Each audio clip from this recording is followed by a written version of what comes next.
That's not supported by history. Actually, I think farming is the reason why we. I agree wholeheartedly. Who said that? Megatron. I said that. Yeah. Oh, that's my nigga right there. That's what I'm saying. Friend. Yeah, I'm gonna add you back, bro. Well, Megatron is right, and Megatron could explain, or I could explain. My bad. But basically, you explain. So I'm gonna explain. Yeah, he's gonna explain. Okay, so this is gonna go right back to the Cain and Abel story, right? And you see, Cain was the industrial. He was the farmer, and Abel was the sheep herder. So since we're in a new era, right? This is how, because the story was told many times, right? The era that we live in after the age, we had to explain that if we were sheep herders, we would die because the winters are going to get longer, and we need to farm the land and save the crops for longer winters. So Cain killed Abel. And you know what? You know what's crazy about that story? If Abel is the only one that can actually give a lamb for sacrifice, what the fuck was Abel going to do? He's a farmer. What was he going to give? So, yes, that is a good way to say it. I've got to go soon, but let me just say, if you don't want to use Cain and Abel, because that's all the metaphor based on biblical references, stories of this people, Cain and Abel. Exactly. That's what I was using the metaphor. That's good. They want to go into a big explanation. But of course, the truth of what you're saying is that the industrialized people, the Cains of the world, they did, for the vast majority, for the most part, they killed the indigenous people, the Abels of the world. Cain, the city maker, has destroyed Abel, the loincloth wearer. And if you ask me, would you rather live in New York City and be depressed and take an antidepressant, or would you rather wear a loincloth and have an orgy while on mescaline? I would rather have the loincloth mescaline orgy. Yes. Thank you. And with that, I'd like to pass it to Vixette. I would like to have the orgy too. Oh, I'd like an orgy. Now, did Cain kill Abel or did Abel kill Cain? The thing is, repentance. If whoever killed who, they never repented. If they would have repented, it would have changed history forever. Additionally, when Moses went before Pharaoh and cast his, rod that turned into a serpent, if Moses would have only have said, you know what, Moses, come on into my office. This is some amazing magic. Let's actually incorporate you into our government and all your people. The history of the Jews would never have happened. Hello? I have to stop you. You're wrong. You have to stop you. You're wrong. Okay? So because of the sin of Adam, because no one repented for Adam. Hello? Cain killed Abel. And then the burnt offering started. So, hello? You're reading the Quran too much, buddy. Get back to the roots. No, I was watching Cecil. I was watching Cecil B. DeMille's 10 Commandments with Charlton Heston. And, if Israel was founded in 46, the 10 Commandments came out 10 years later. 10, not 11, 10, not 9. Listen, Cecil B. DeMille's 10 Commandments is the greatest propaganda film for the state of Israel ever. It's just genius. Like, obviously, it's not just about Moses. It's actually a propaganda film for the state of Israel. Well, when I first met you, you were like 100% an Israeli Jew. Like, what happened to you now? What's wrong with you? You're not Jewish no more? You're not Jewish no more? Rabbanu Shalom. Let me put on my tefillin and my tachlis. His father is Jewish and his mother is gorgeous. I'm technically a Mishling according to the Nuremberg laws, and I think. According to Israel, you're a Jew. No, I think a No, patrilineal Jewish state is what's required here in the northeast or northwestern part of Gaza. I call it JPAMK, the Jewish Patrilineal Ashkenazic Michelin Kingdom, and I think that it's a great place for a layover between America and Iran in JPAMK. No need to go to what they call Palestine. Just come to JPAMK because patrilineal Jews are the actual Jews, the real Jews, not these matrilineal Jews. That's a bad rabbinic ruling.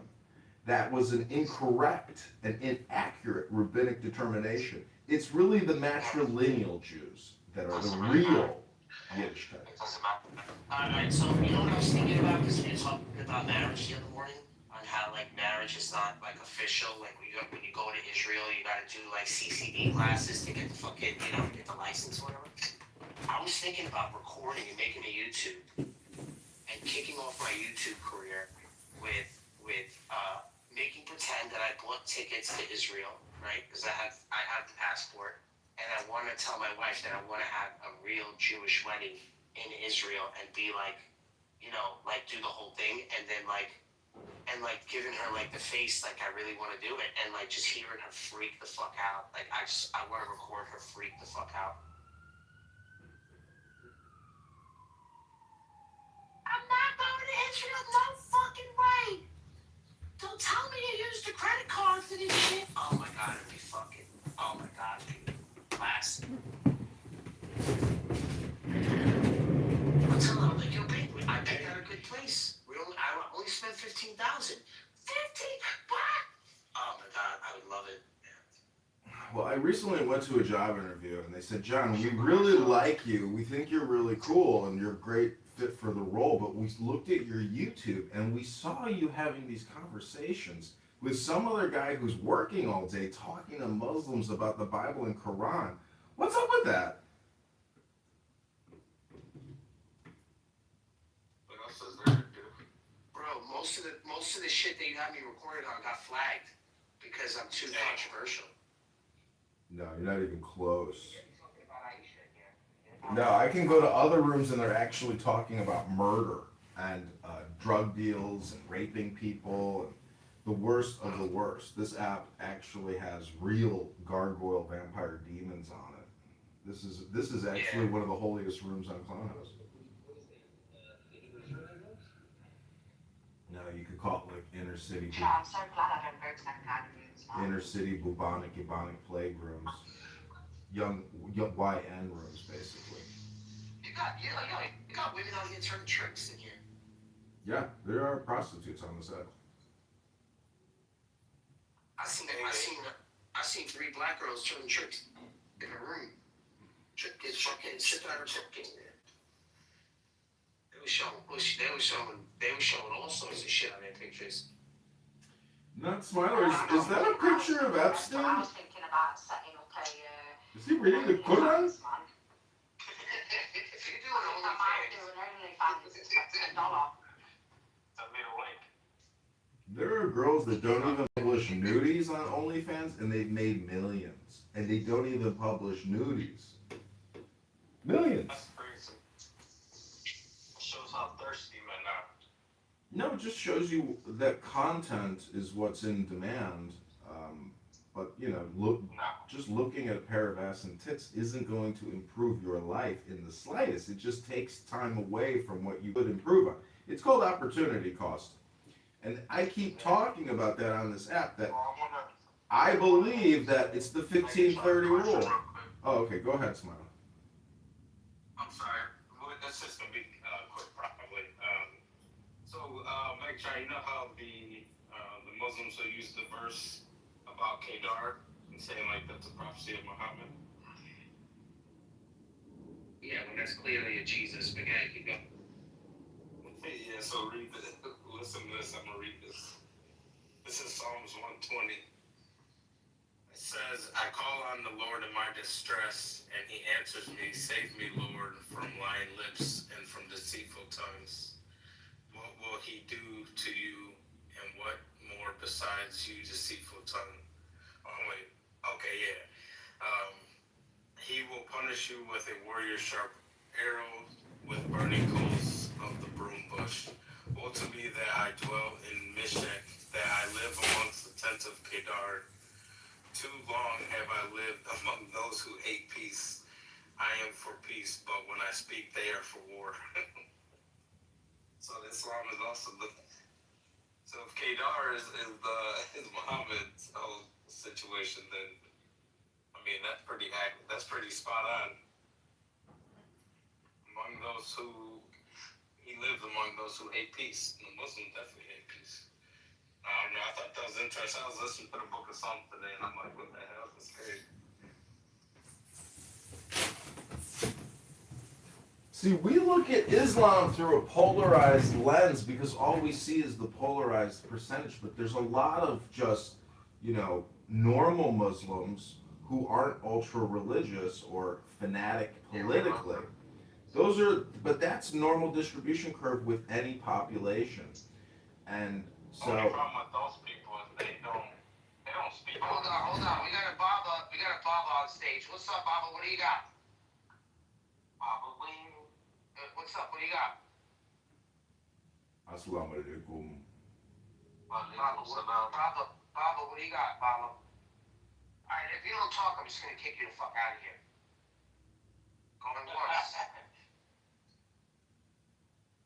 Baba to the Alright, this is what I'm gonna do. I'm gonna give him a little grace. I'm gonna give him like a minute grace. Yeah, maybe. But can you do me a favor, Daniel? Any Muslims that come in here, instantly kick them. Ask them to come up, invite them up. If they don't come up, you just kick them. That's it. All right, Daniel? Those are the rules. Hello. Yeah, what's up, brother? What do you got? What is this? Who do? Are you a Sikh? Are you a Sikh? Are you a Sikh? No. I am Muslim. Oh, get the fuck out. Get the fuck out. Get the fuck out. Why? Wait, I was about to kick him out. What happened, Smiler? You want to talk to this guy? What do you want to talk to this guy for? Why? I don't know who we talking to today. Alright, so listen. Alright, these are the rules. If he insults, if he just hints at an insult to my religion, I'm kicking you the fuck out of here. What is your religion? Okay? Yeah, see, you don't even know. So ask all the questions that you got. Ask all. I don't know what is his religion. You're on a fine thread. You're hanging on a fine thread. He's a Hindu. He's a Hindu. Was Jesse Jackson Jr. a Muslim? What is that like? I don't know. Like. Alright, that's it. You said that's it. That's it. Get the fuck out. He's getting out. Hey, wallah. I wanted the He Quran. said, what's that? No, yeah, what's that? I took that as an insult. Hey, wallah. Let's just get the Quran verse. We're raising up the bar here. Listen, Smiler, we're raising up the stock here. We're doing Bitcoin, okay? And let me tell you something, okay? Our stock, we have lessened our stock. What we have done is we've sold too many stocks, and now it's shit. So what we gotta do is we gotta raise the stock. Now we gotta stop making them. You're doing a stock Yeah. buyback. Yes, exactly. So what we're doing is we're gonna stop making material, and we're just gonna whatever material's out there, it's just gonna raise itself. You understand? Okay, can I What get they the Quran verse remember? of the day? Who's this guy, Abby? Hold on a second. This Who's is this the guy? Quran verse of the day. This guy? Oh, see, he left. See, he knows. They leave now. Yeah, no, they leave. It's better. It's better if they leave on their own. I just want a Quran verse of the day. Who's this guy? Nude. Oh, you're gonna love Mood. Okay, alright, he's cool. Alright, he's fine. Mood is a former Palestinian terrorist who detonated a bomb in Nablus. No, it's not. Oh, he's not? If he comes up You here, don't leave. Right now, I'm not hinting that he's a Muslim. But if I get the inkling that he's a Muslim, he's gone. He's not. I'm going full jihad. Turn it back. Well, some of us have to read books for a living. So, gentlemen, I've got to leave and start reading my book for the day. Go read. Go do the book. Go club. Take part. Alright, thank you. Go read the Bible. It's incredible to be able to actually have the time to read a book. It's unbelievable. So difficult to get to the financial point in your life where at noon, for like the next 6 hours, you could just read a book, smoke weed, and have a cocktail all day. I mean, it's like miracle, miracle, ribono shalom, Hashem, God. You know, Jesus Christ is looking down on us right now, saying, "What are you gonna do with your day? How are you gonna spend your time? What are you gonna say? What are you gonna hear?" Mr. Scumberg, Dr. Scumberg up there next to the IKEA outlet. Let's just say that Scumberg is not the coolest suburb in the world, but it's not that bad. Hello? Hello? You know this nigga Bliss Money?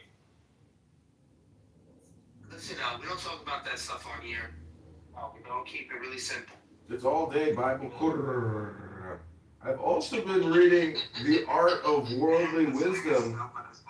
So not many people know who Baltasar Gracian is, but he's a famous Jesuit priest. Yeah, right. Yeah. Actually, thank you for doing that. Megatron, what do you think about the Jesuits, Megatron? We gotta turn you down just a little bit. Yeah, a Jesuit? I don't know who Jesuits are.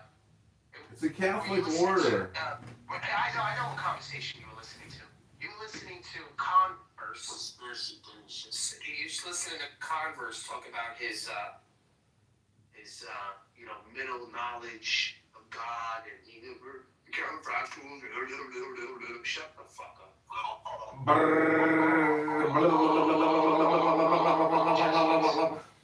I'm not a Jesuit. No, but I've been reading a book called The Art, World, and Wisdom, and what's interesting about it is I was reading the Quran, and then I was like, you know what? After they said that they sent Jesus, I was like, fuck this book. So I put this... Wait. What verse is that? Who sent Jesus? They sent Jesus. That's what they claim in the Quran. They took the editorial they. I don't understand it, but it made a huge leap and a jump out of nowhere in the Quran, and it's halfway through. And I was like, you gotta be kidding me. This is an all or nothing statement saying that they're the new in group and Christians are the out group.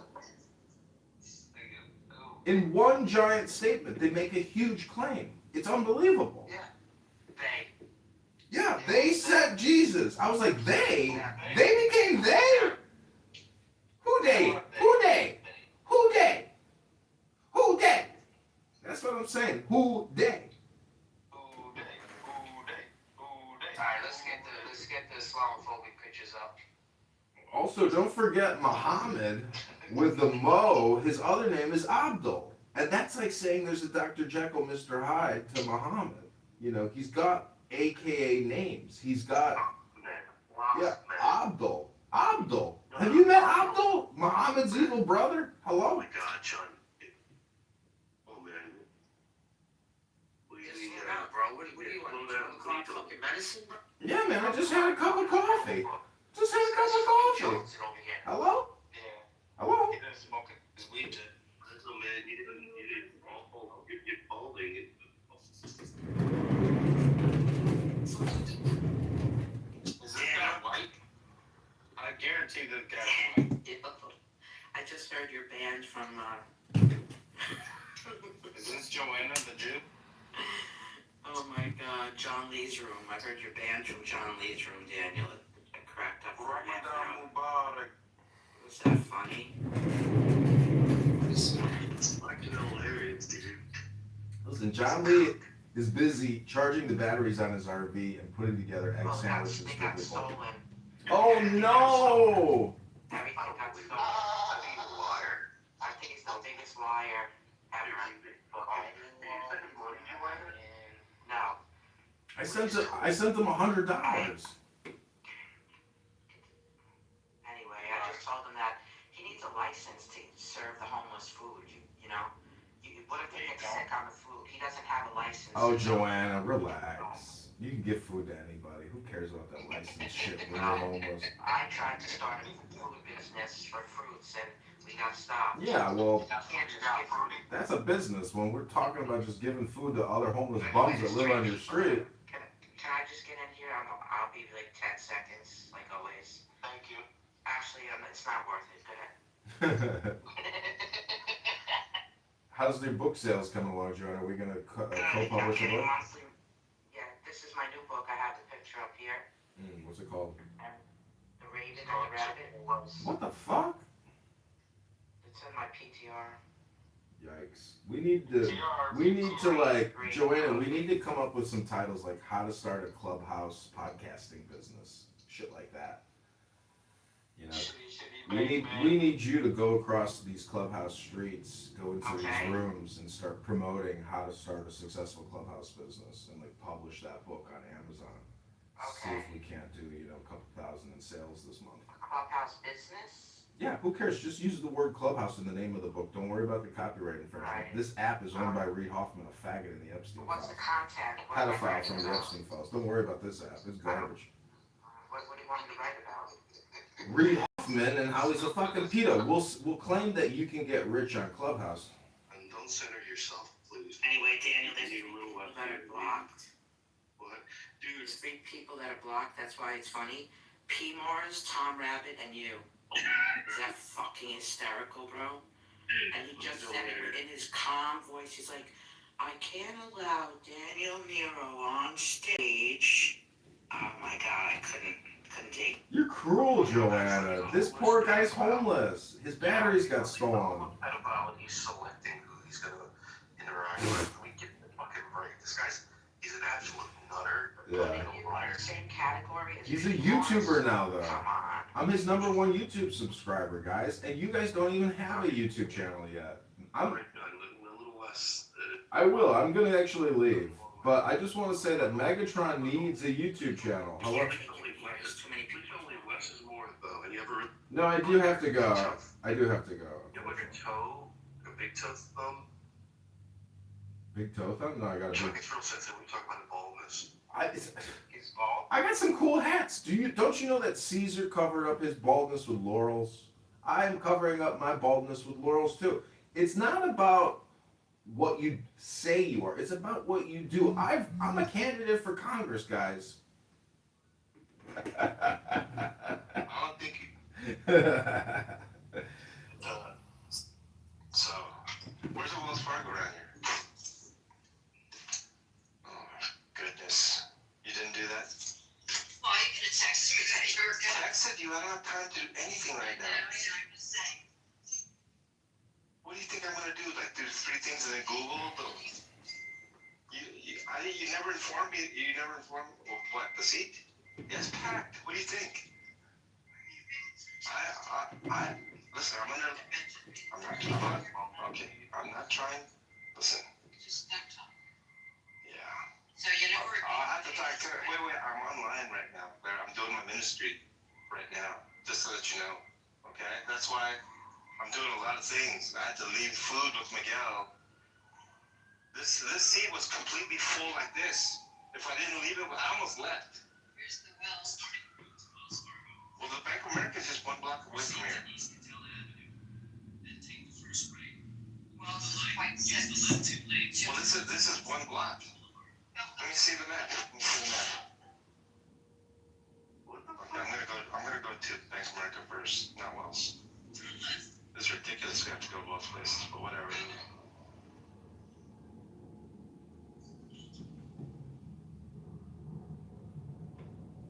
John Lee's girlfriend just told him to stop talking. You never set up your PIN number for your credit?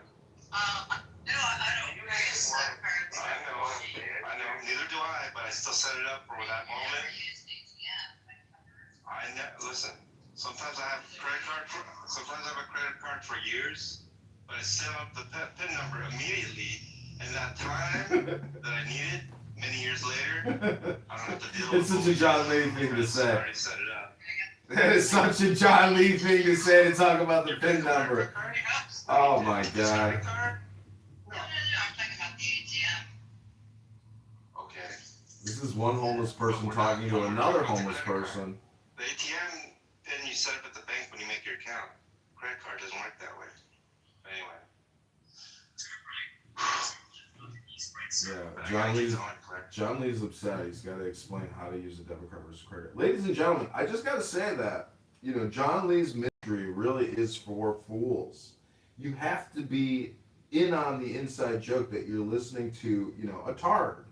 And that's okay. But Barth here and Daniel here are cultivators of exquisite conversations and debate. And actually, I consider Megatron technically to be a subject matter expert in the same way that Augustus is a UFO expert. It's because you spend so much time actually really talking to. Look at the title. How bald is John? Oh, I gotta vote. Totally bald. Oh my god. He's totally bald. Totally. All right, everybody. Well, have a great day. I hope you guys have. And I am gonna actually set up a new recording studio and record. Put this all on YouTube. It's already, a lot of it's on YouTube, but. I like him. He kicked me from all the rooms. Oh, shut up. Here we go.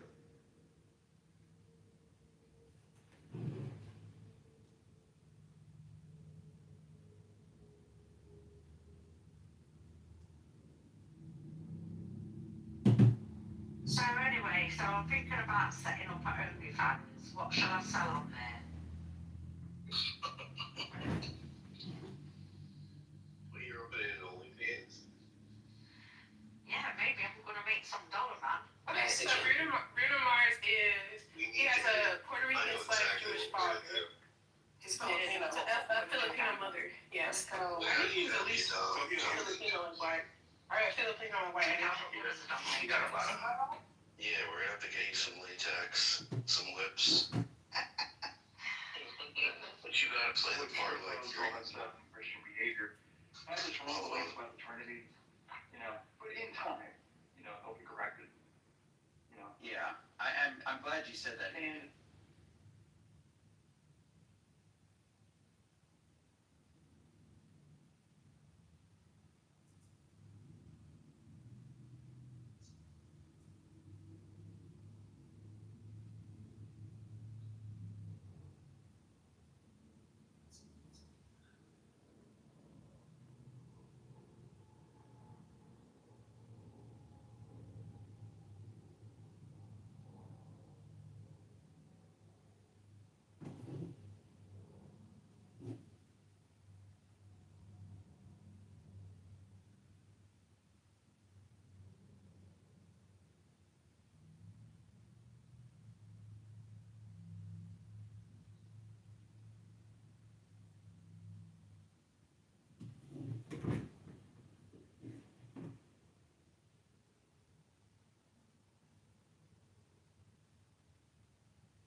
Okay, everybody, this is Baltasar Grasson.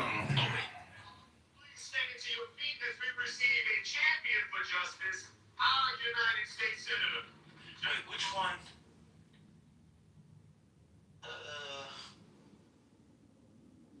Which one is it? Oh, it's the full Atlantis. It's 30 minutes. This was 10 days ago. To the least weight.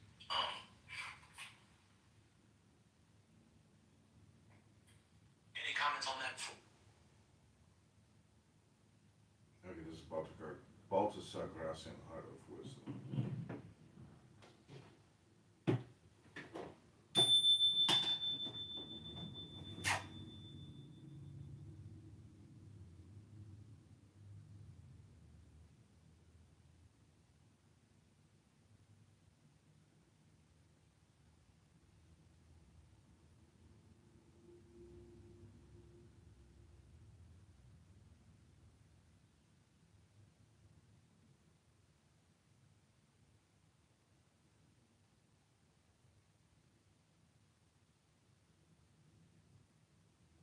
An excellent things, if only to console itself, like lightning. Censure strikes the highest places, so that however, not in times, pretend that your intelligence or courage, though not your prudence, has committed some act of carelessness. Then malevolence will calm down, and not burst its bubble of poison. This is like waving a red cape in front of the bull that in order to escape with immortality.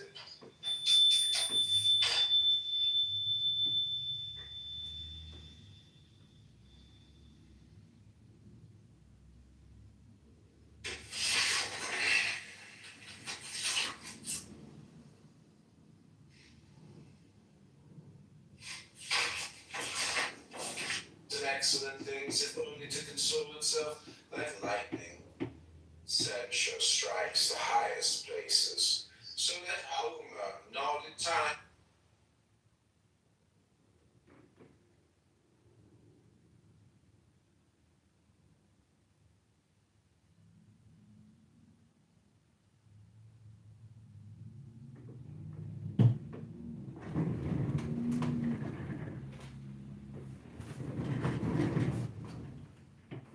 This is Balthasar Gracian, read by John Kitover.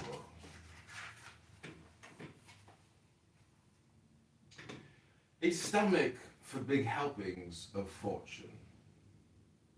The body of prudence should have a big gullet.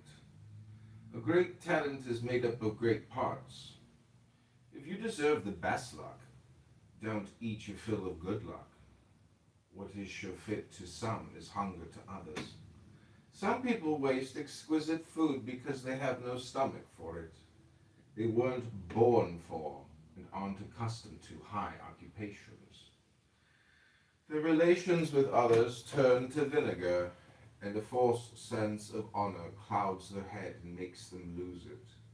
They grow dizzy in high places and are beside themselves because there is no room in them for luck. Let the great person show that he still has room for better things, and carefully avoid all that would show a narrow heart.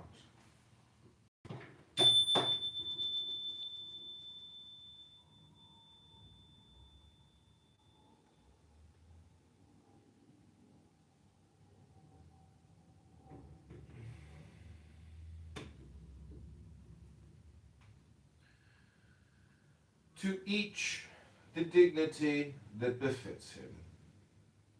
Not everyone is a king, but your deeds should be worthy of one, within the limits of your class and condition. A regal way of doing things, sublimity of action, a lofty mind. You should resemble a king in merit, if not in reality. For true sovereignty lies in integrity. You won't envy greatness if you yourself can be a norm of greatness. Especially those who are near the throne should acquire something of true superiority. They should share the moral gifts of majesty rather than the pomp, and aspire to things lofty and substantial rather than to imperfect vanity.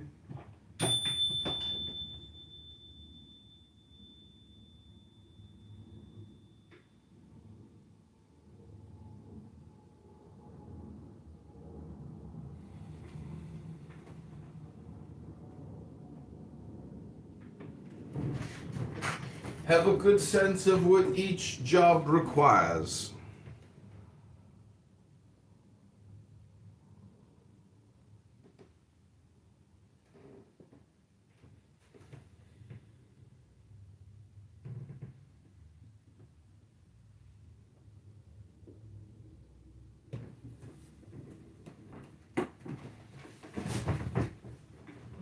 Jobs vary, and it takes knowledge and discernment to understand the variety. Some jobs take courage, others subtlety.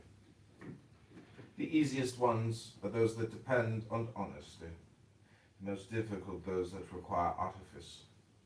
The former require only natural talent, the latter all sorts of attentiveness and vigilance. It is much work to govern men, and even more, fools, madmen. It takes double intelligence to rule those who have none. The job that is unbearable is the one that takes over the whole person, working full time always in the same manner. Far better are the jobs we don't grow bored with, where variety combines with importance and refreshes our taste. The jobs most respected are the ones that entail the most or least dependence, and the worst are those that make us sweat the hardest, both here and even harder in the hereafter. Bull rush, power rush!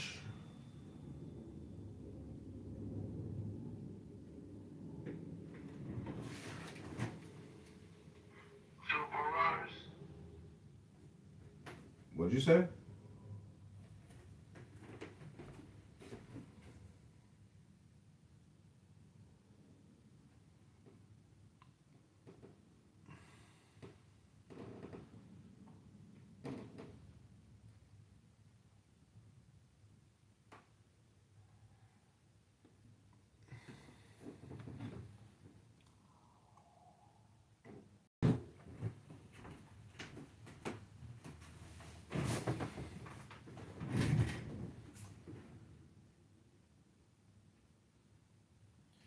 Don't be tiresome.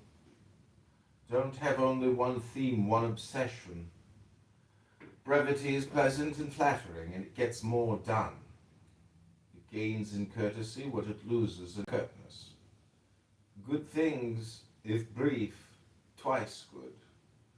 Badness, if short, isn't so bad. Quintessences work better than farragos. Everyone knows that a tall person is rarely an intelligent one, but it's better to be tall in stature than long in conversation. Some people are better at disturbing than adorning the universe. Useless trinkets shunned by all. The discreet person should avoid tiring others, especially the great, who are very busy. It would be worse to irritate one of them than the rest of the world. Well said is quickly said.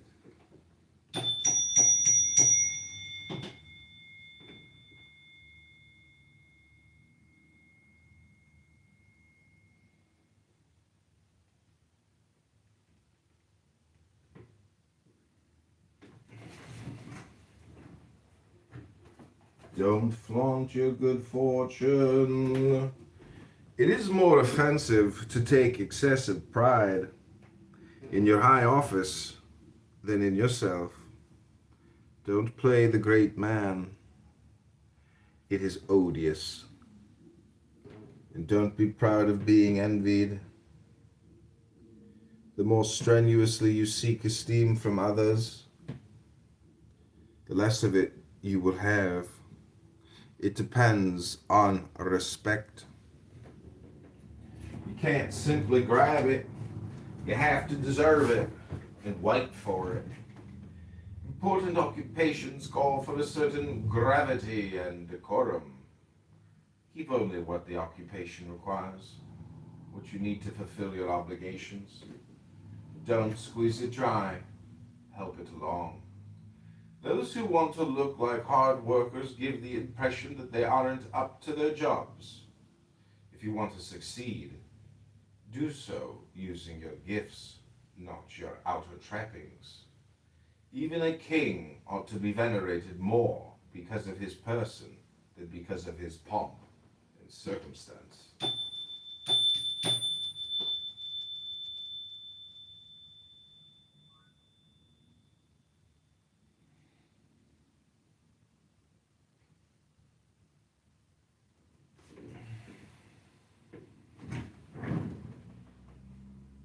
Don't look self-satisfied.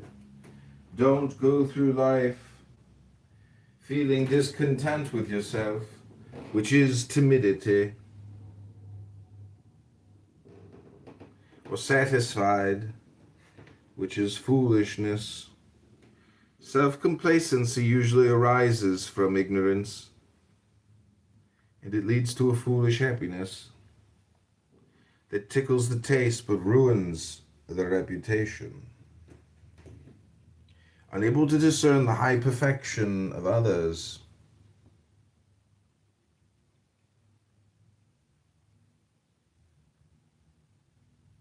it is content with its own vulgar mediocrity.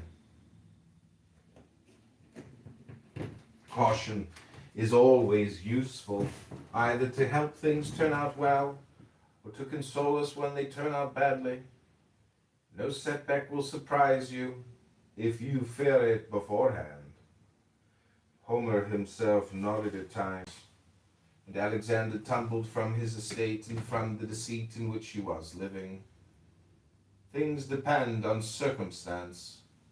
Sometimes they prevail, sometimes fail. For a hopeless fool, however, the emptiest satisfaction turns into a flower that goes on scattering its seed. A shortcut to becoming a true person. Put the right people beside you. The company you keep can work wonders. Customs and tastes and even intelligence are transmitted without our being aware of it. Let the quick person join the hesitant one, and so on through every sort of temperament. That way you will achieve moderation without straining after it. It takes much skill to know how to adapt yourself. The alternation of opposites makes the universe beautiful and sustains it. It causes even greater harmony in human customs than in nature. Govern yourself by this advice when you select your friends and servants. The communication of extremes will produce a discreet and golden mean. Don't berate others. There are people with savage tempers who make everything a crime. Not out of passion, but because of their very character. They condemn everyone. Some for what they've done, others for what they will do. This shows a spirit worse than cruel, which is truly vile. They criticize others so exaggeratedly that they make motes into beams in order to poke out eyes. They are taskmasters who can turn a paradise into a prison. And swayed by passion, they take everything to extremes. Good-natured people are unable to pardon anything. They insist that others had good intentions or went wrong inadvertently.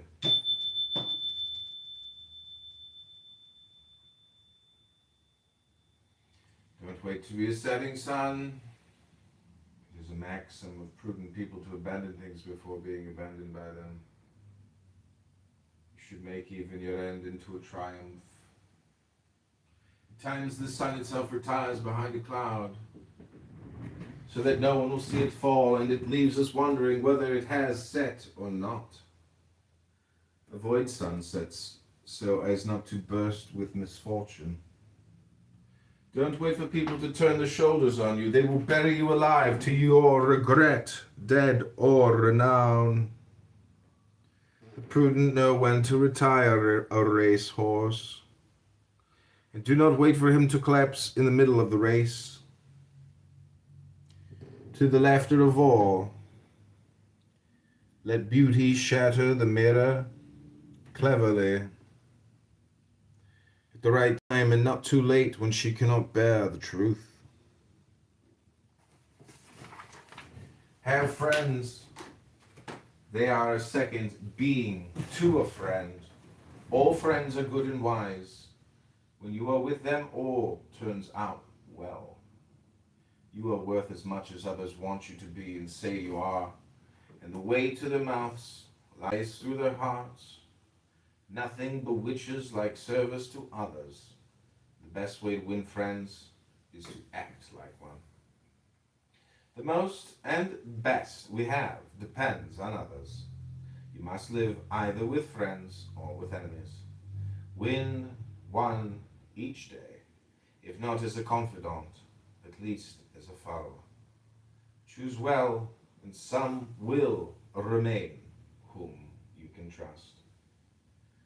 Win the goodwill of others, even the first, highest cause.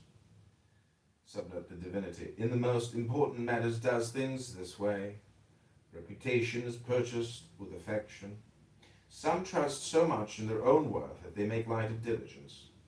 The prudent person knows very well that merit can take a shortcut if helped by favor. Benevolence makes everything easier and compensates for whatever is lacking. Courage, integrity, wisdom, and even discretion. Never sees ugliness, for it doesn't want to.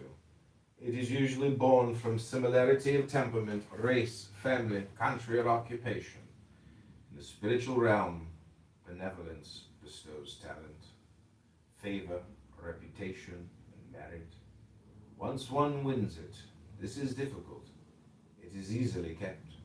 You can make an effort to win it, but you must also know how to use it.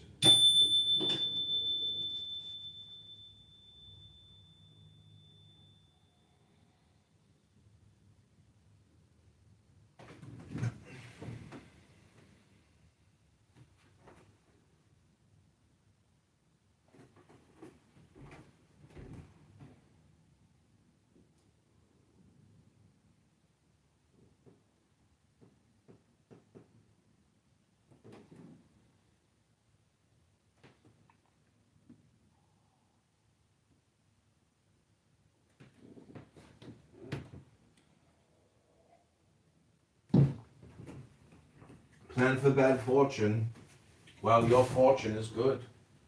In the summer it is wise to provide for winter. It is easier to do so. Favors are less expensive and friendships abound. It is good to save up for a rainy day. Adversity is expensive and all is lacking. Keep a following of friends and grateful people. Someday you will value what now seems unimportant. Villainy has no friends in prosperity because it refuses to recognize them. In adversity, it is the other way around. Never compete. When you vie with your opponent, your reputation suffers. Your competitor will immediately try to find your faults and discredit you. Few wage war fairly. Rivalry discovers the defects that courtesy overlooks. Many people had a good reputation until they acquired rivals. The heat of opposition revives dead infamies and digs up the stench of the past. Competition begins by revealing faults. Rivals take advantage of everything they can and all they ought not to. Often they gain nothing by offending others, only the vile satisfaction of revenge. Revenge blows the dust of oblivion from people's faults. Benevolence was always peaceable and reputation indulgent.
Marginalia from another time, little notes of what they meant.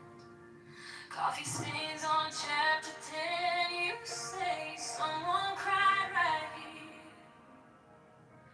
All these quiet, folded corners hold the years.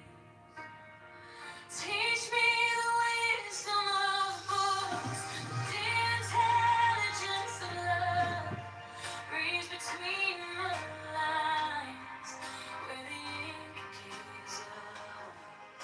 You say the brightest minds still have so much to learn. So turn that fragile page and let my stubborn heart turn with you.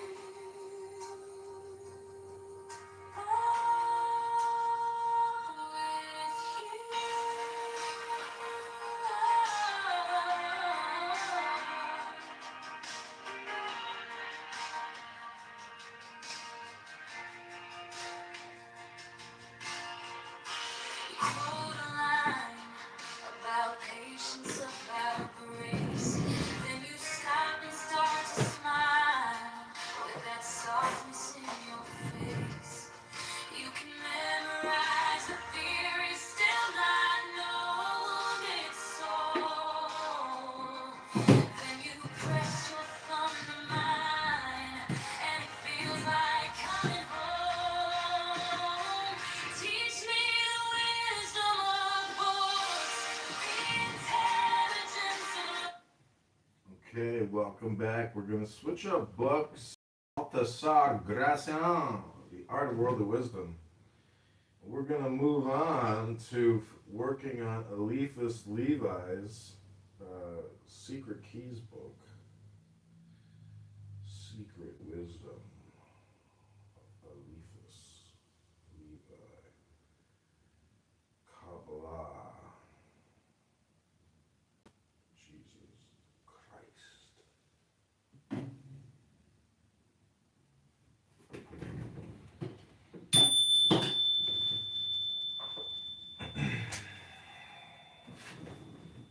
Number 19.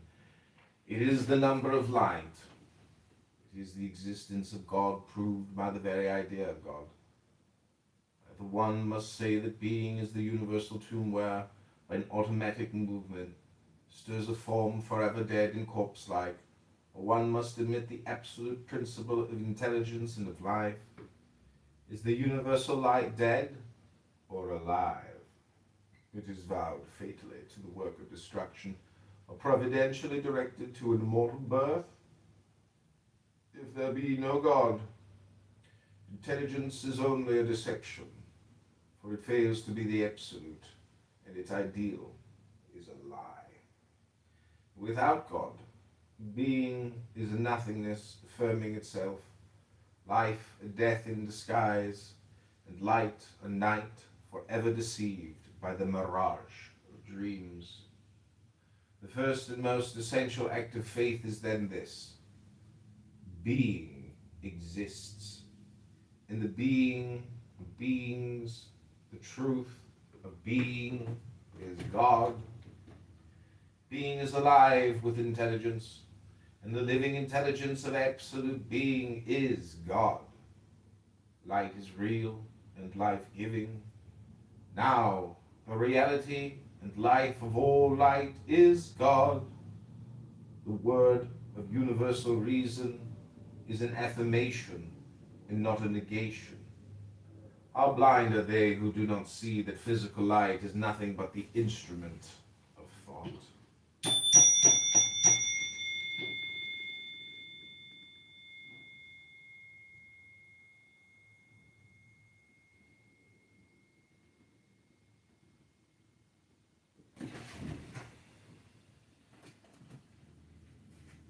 Thought alone then reveals light and creates it in using it for its own purposes. The affirmation of atheism is the dogma of eternal night. The affirmation of God is the dogma of light. We stop here at the number 19. Although the sacred alphabet has 22 letters, but the first 19 are the keys of occult theology. The others are the keys of nature. We shall return to them in the third part of this work. Let us resume what we have said concerning God by quoting a fine indication borrowed from the Jewish liturgy. It is a page from the Kabbalistic poem Kether Malkuth by Rabbi Solomon, son of Gabriel. Thou art one, the beginning of all numbers, and the foundation of all buildings. Thou art one, and in the secret of thy unity the most wise of men are lost, because they know it not. Thou art one, and thy unity neither wanes nor waxes, neither suffers any change. Thou art one, and yet not the one of the mathematician, for thy unity admits neither multiplication nor change nor form. Thou art one, and not one of mine. Imaginations can fix a limit for thee, or give a definition of thee. Therefore I will take heed to my ways, lest I offend with my tongue. Thou art one indeed, whose excellence is so lofty, that it may in no wise fall, by no means like that one which may cease to be. Thou art the existing one.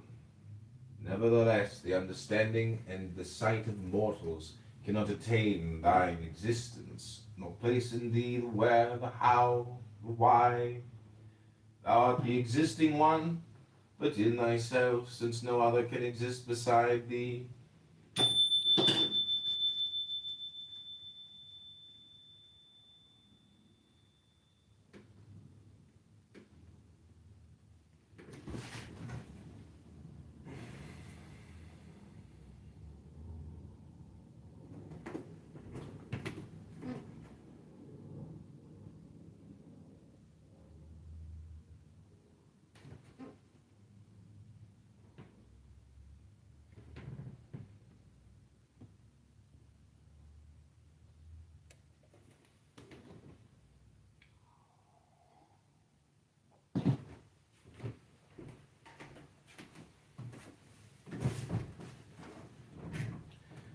Thou art the existing one, before time and beyond space.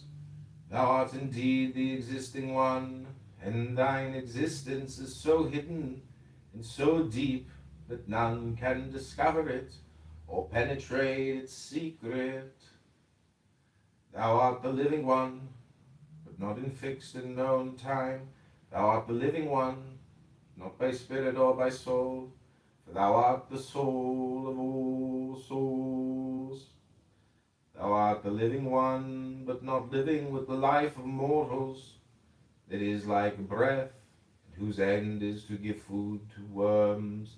Thou art the living one, and he that can attain thy mysteries will enjoy eternal delight and live forever. Thou art great. Before thy greatness all other greatness bows, and all that is most excellent becomes imperfect. Thou art great above all imagination, and thou art exalted above all the hierarchies of heaven. Thou art great above all greatness, and thou art exalted above all praise.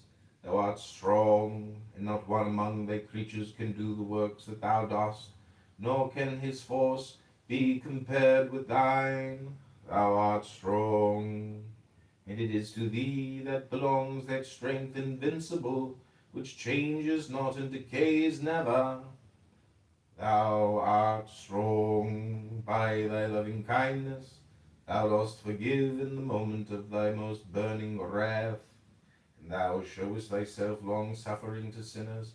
Thou art strong in thy mercies, long-suffering to sinners. Thou art strong, and thy mercies, existing from all time, are upon all thy creatures.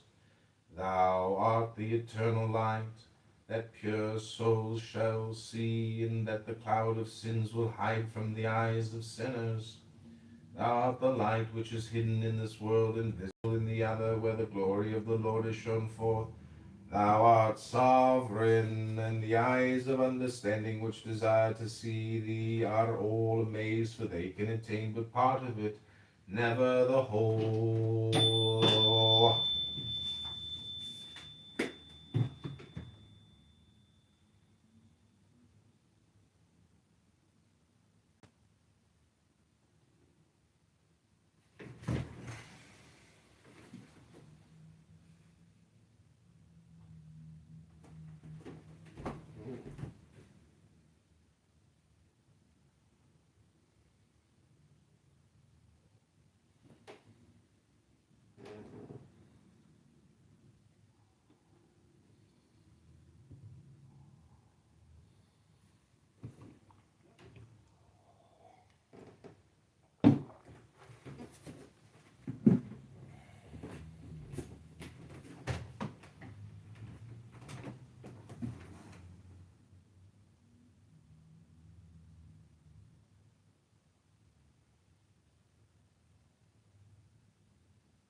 And forgiveness is love. You say the bravest hearts are the first ones to return. So turn that fragile page and let my restless heart learn from you.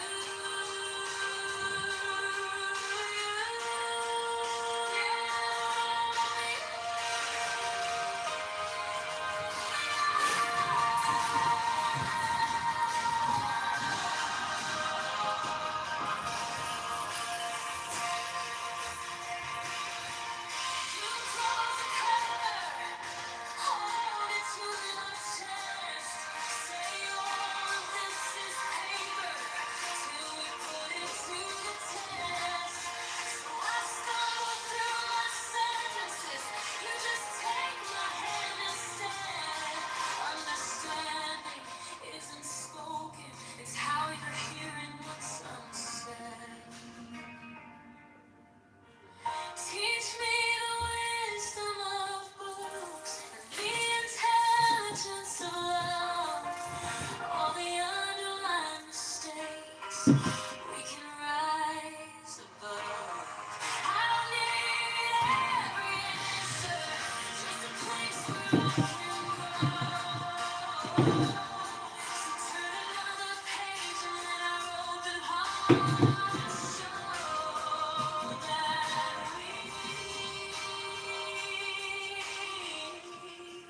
we're the story being wrote. We're the story being wrote.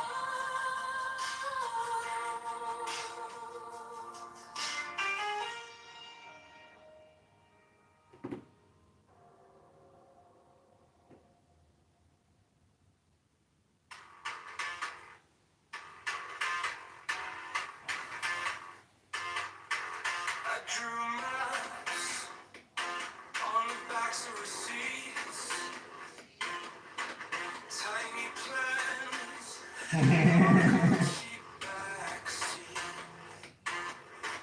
Taught myself how to fail when my teeth clenched tight, how to stare down every locked door like it owed me life. This is the wisdom of success. Blueprints in my blood. It's called a secret test. We know what is right. I feel like reach out of pressure. Turn all that friction into gold. This is the wisdom of success.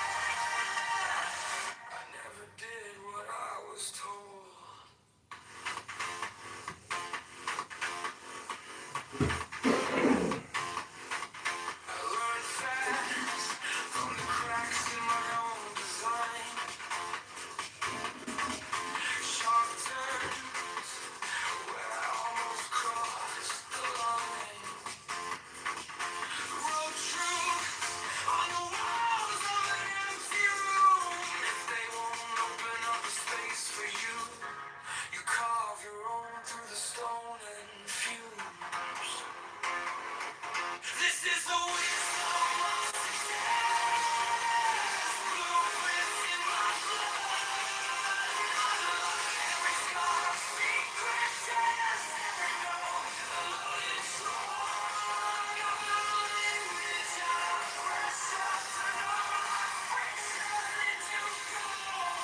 On the backs of receipts,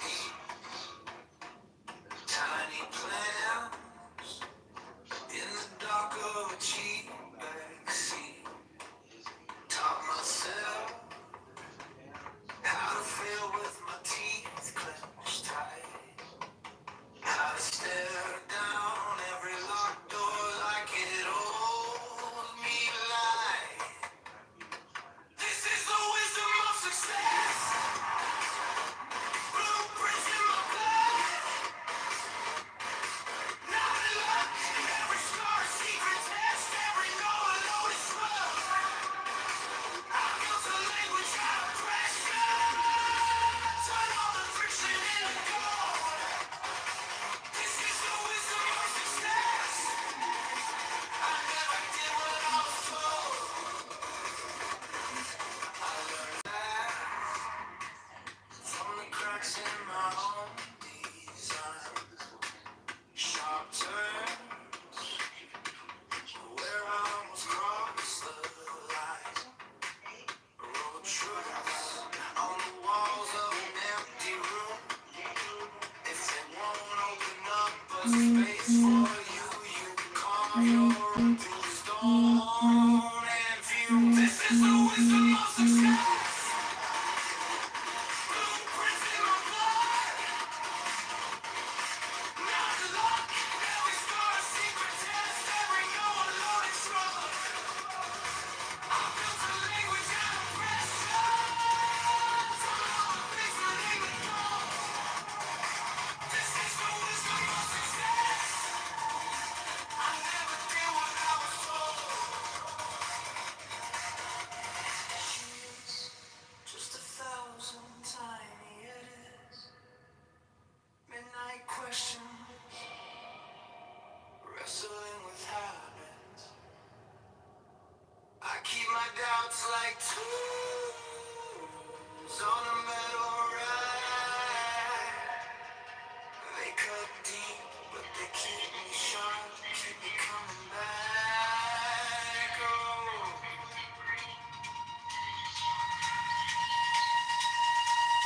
this is the wisdom of success. Blueprints in my blood. Not luck. Every scar, a secret test. Every no, a loaded slug. I built a language out of pressure.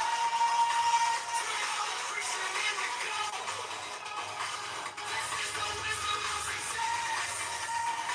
I never did what I was told.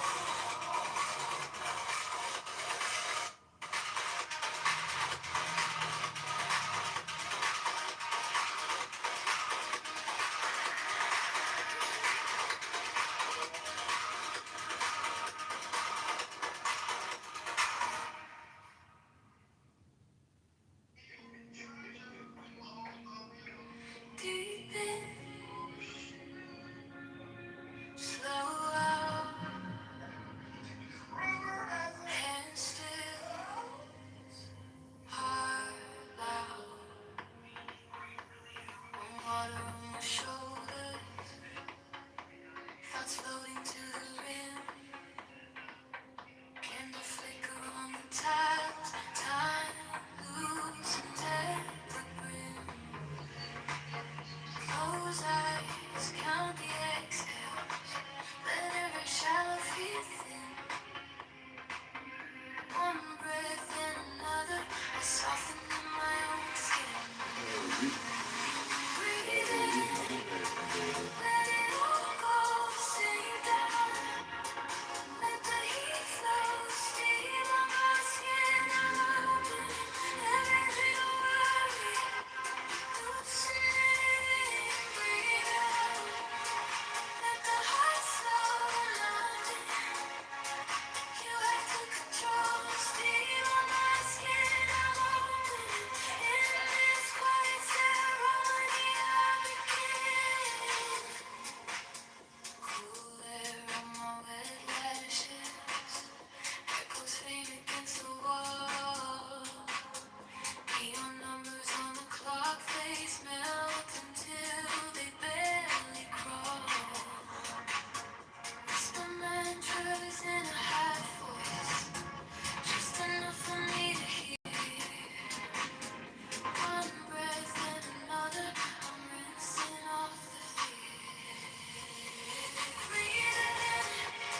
Sink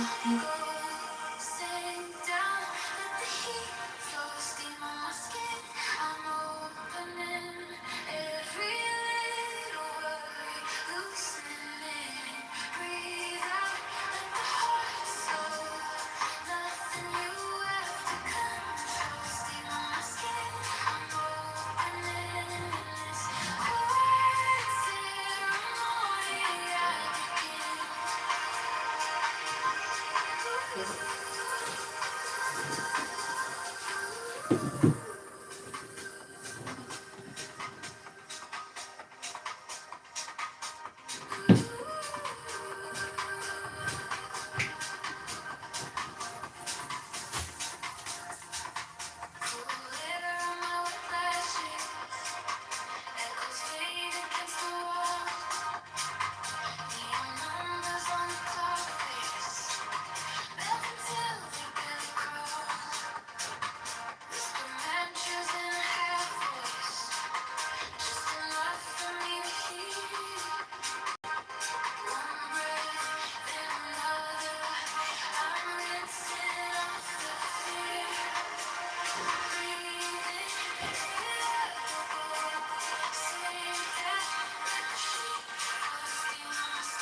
Okay, we're reading from Eliphas Levi.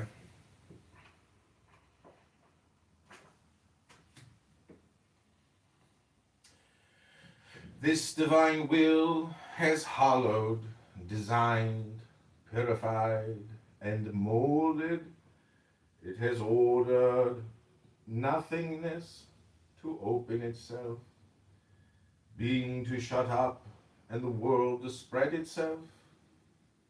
It has spanned the heavens and assembled with its power the tabernacle of the spheres. With the cords of its might, it has bound the curtains of the creatures of the universe, and touching with its strength the edge of the curtain of creation, has joined that which is above to that which was below. We have given to these bold Kabbalistic speculations the only form which suits them, that is, poesy, or the inspiration of the heart. Believing souls will have no need of the rational hypotheses contained in this new explanation of the figures of the Bible. But those sincere hearts, afflicted by doubt, which are tortured by 18th century criticism, will understand in reading it that even reason without faith can find in the holy book something besides stumbling blocks. If the veils with which with which the divine text is covered, throw a great shadow. This shadow is so marvelously designed by the interplay of light that it becomes the sole intelligible image of the divine ideal. Ideal, incomprehensible as infinity, and indispensable as the very essence of mystery.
Somebody messaged me that I know was like, "What's up with all the profiles, John?" I'm like, "Oh, it's called art. What'd you think you were doing on all the social media platforms?" Thou art the God of gods, and all thy creatures bear witness to it. And in honor of this great name they owe thee all the worship. Thou art God, and all created beings are thy servants and thy worshippers. Thy glory is not tarnished, although men worship other gods, because their intention is to address themselves to thee. They are like blind men who wish to follow the straight road but stray. One falls into a well, the other into a ditch. All think that they are come to their desire, yet they have worried themselves in vain. But thy servants are like men of clear sight, traveling upon the high road. Never do they stray from it, either to the right hand or the left, till they are entered into the court of the king's palace. Thou art God, who by thy Godhead sustainest all beings, and by thy unity dost bring home all creatures. Thou art God, and there is no difference between thy deity, thy unity, thy eternity, and thy existence, for all is one and the same mystery. Although names vary, all returns to the same truth. Thou art the knower, that intelligence which is the source of life emanates from thyself, and beside thy knowledge all the wisest men are fools. Thou art the knower, and the ancient of the ancient ones, and knowledge has ever fed from thee. Thou art the knower, and thou hast learned thy knowledge from none, nor hast acquired it but from thyself. Thou art the knower, and like a workman and an architect, thou hast taken from thy knowledge a divine will, at an appointed time to draw being from nothing, so that the light which falls from the eyes is drawn from its own center, without any instrument or tool. This divine will has hollowed, designed, purified, and molded. It has ordered nothingness to open itself, being to shut up, and the world to spread itself. It has spanned the heavens and assembled with its power the tabernacle of the spheres. With the cords of its might, it has bound the curtains of the creatures of the universe, and touching with its strength the edge of the curtain of creation, has joined that which is above to that which is below.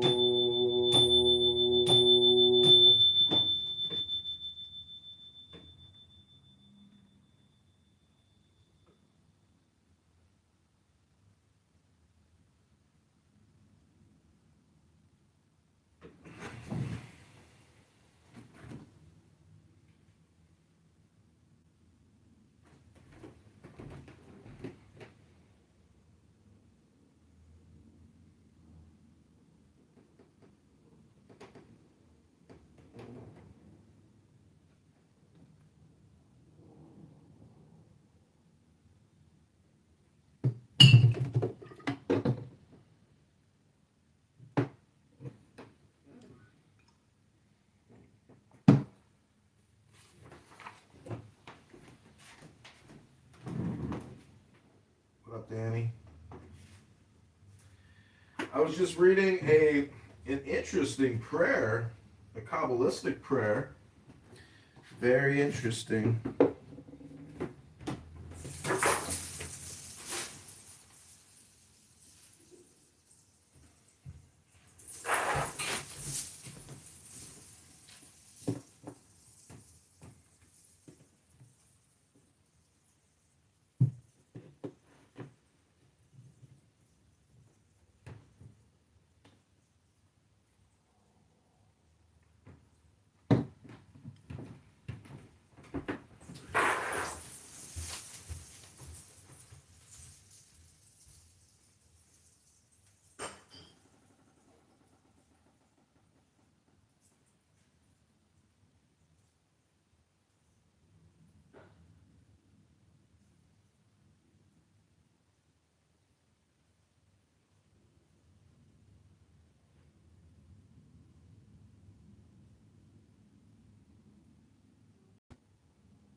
Okay, this is Article 2, Solution of the Second Problem.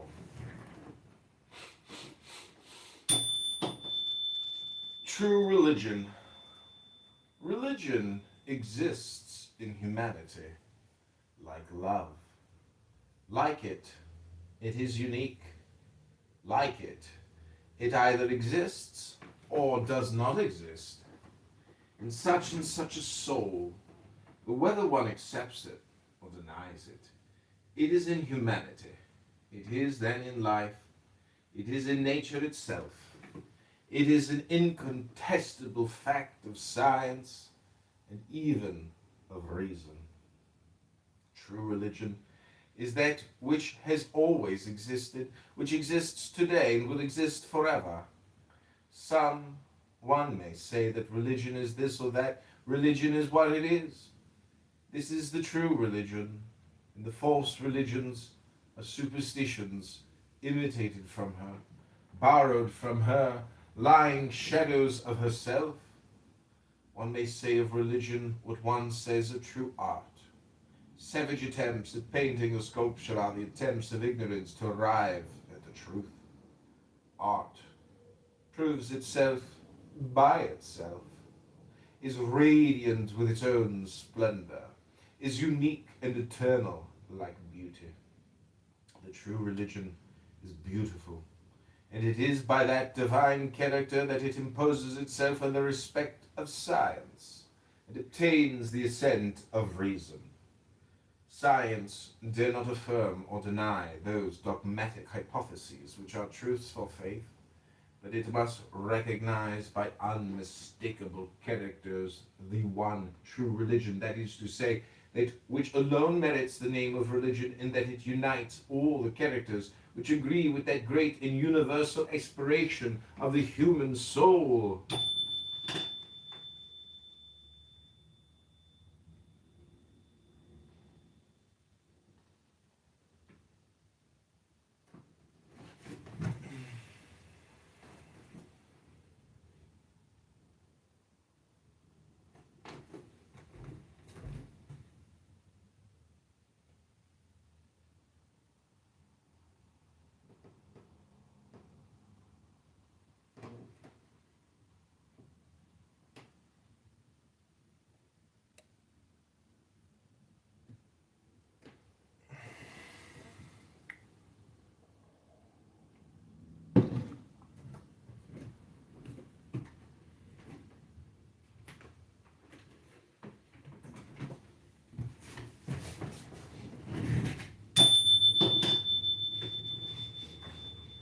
One only thing, which is to all most evidently divine, is manifested in the world. It is charity. The work of true religion should be to produce, to preserve, and to spread abroad the spirit of charity. To arrive at this end, she must herself possess all the characteristics of charity, in such a manner that one could define her satisfactorily in naming her organic charity. Now, what are the characteristics of charity? It is St. Paul who will tell us. Charity is patient. Patient like God, because it is eternal as He is, suffers persecutions, never persecutes others.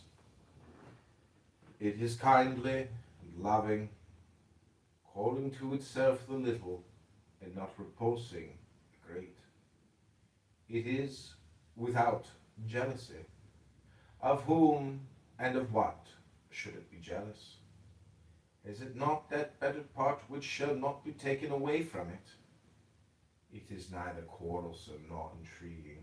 It is without pride, without ambition, without selfishness, without anger. It never thinks evil, never triumphs by injustice, for all its joy is comprehended in truth. It endures everything without ever tolerating evil, believes all. Its faith is simple, submissive, hierarchical, and universal.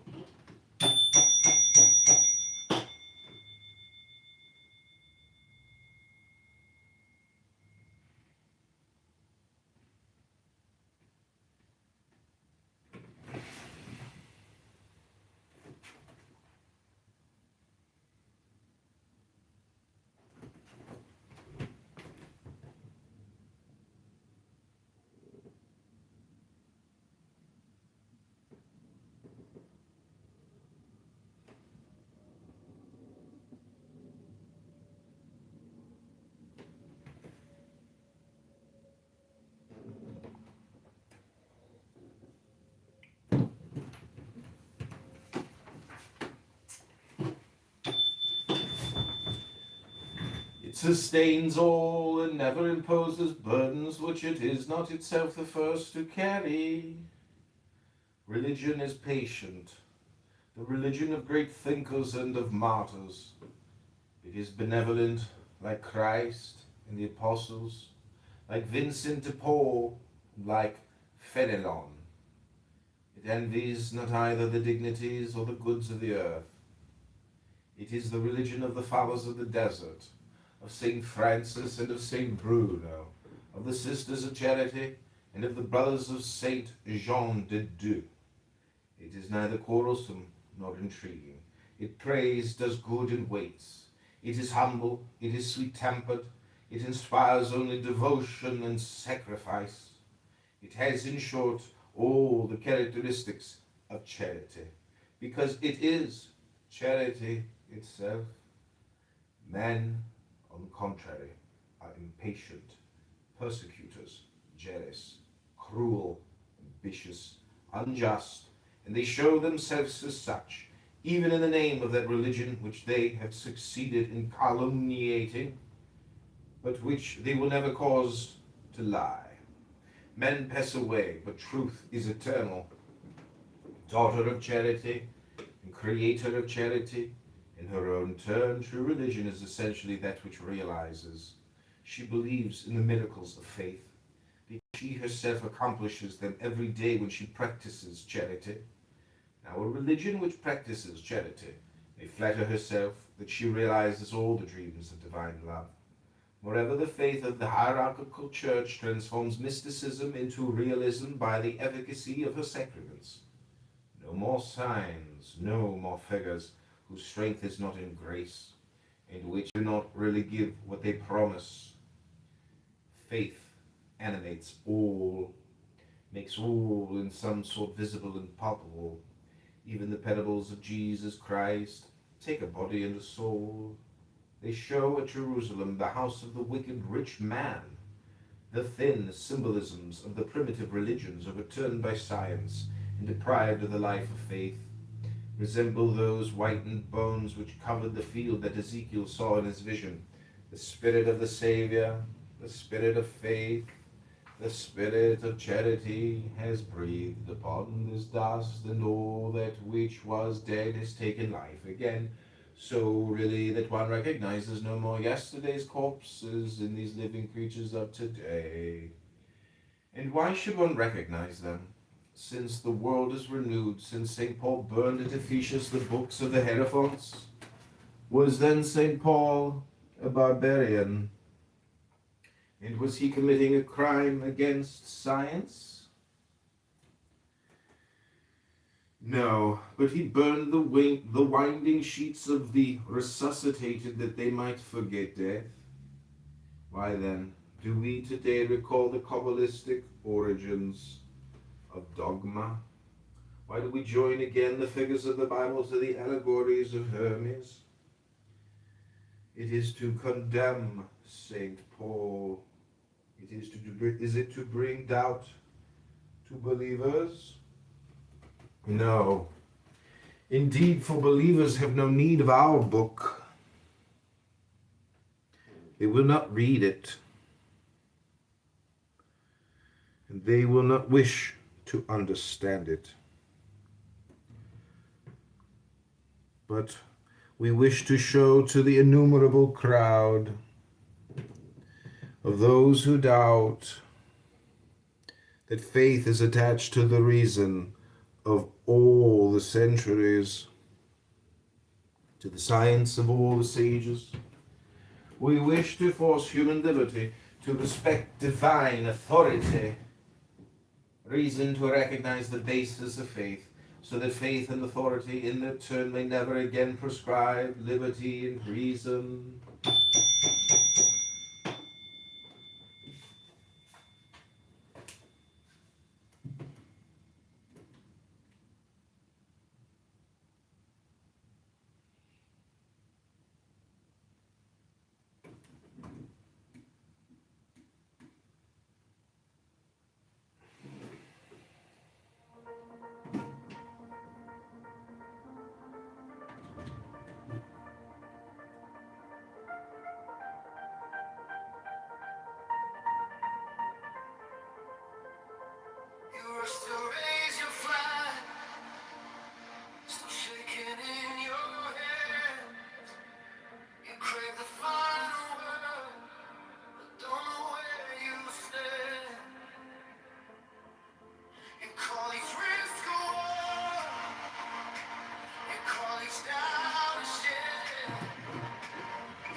someone there's no value and you need the bruise and sanction. Jigsaws around the tree. That's ugly. Your car looks like me.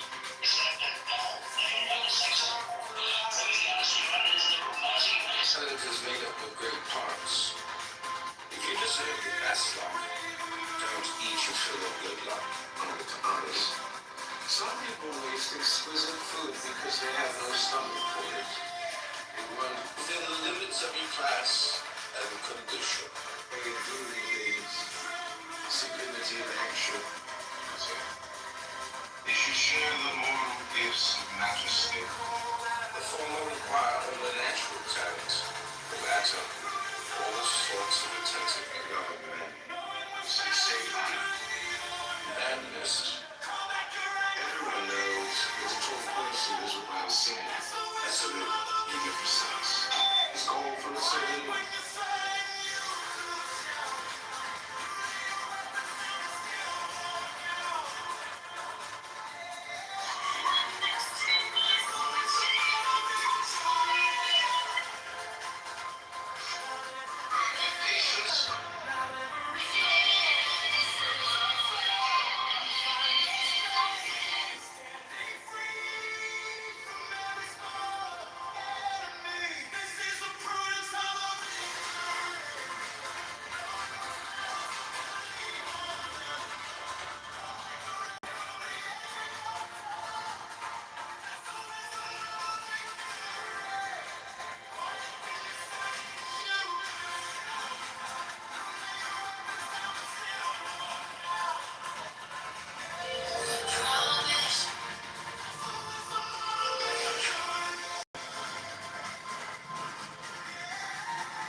Perfection. Some trust so much in their own work that they neglect perfection.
If you deserve the best luck, don't eat your fill of good luck.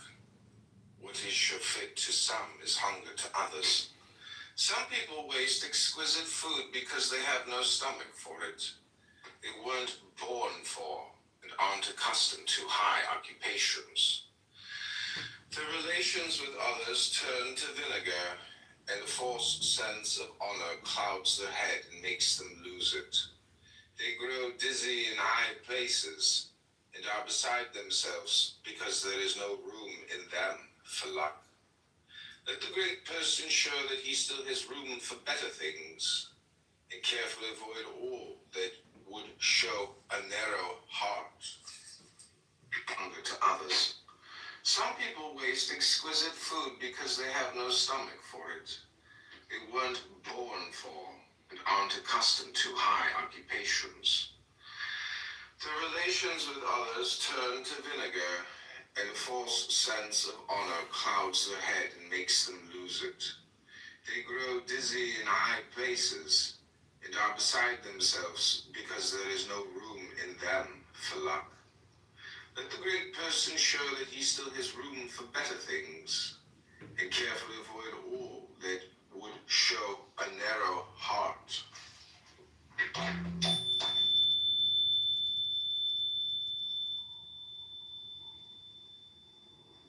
Within the limits of your class and condition, a regal way of doing things, sublimity of action, a lofty mind, you should resemble a king in merit, if not in reality. For true sovereignty lies in integrity. You won't envy greatness if you yourself can be a norm of greatness.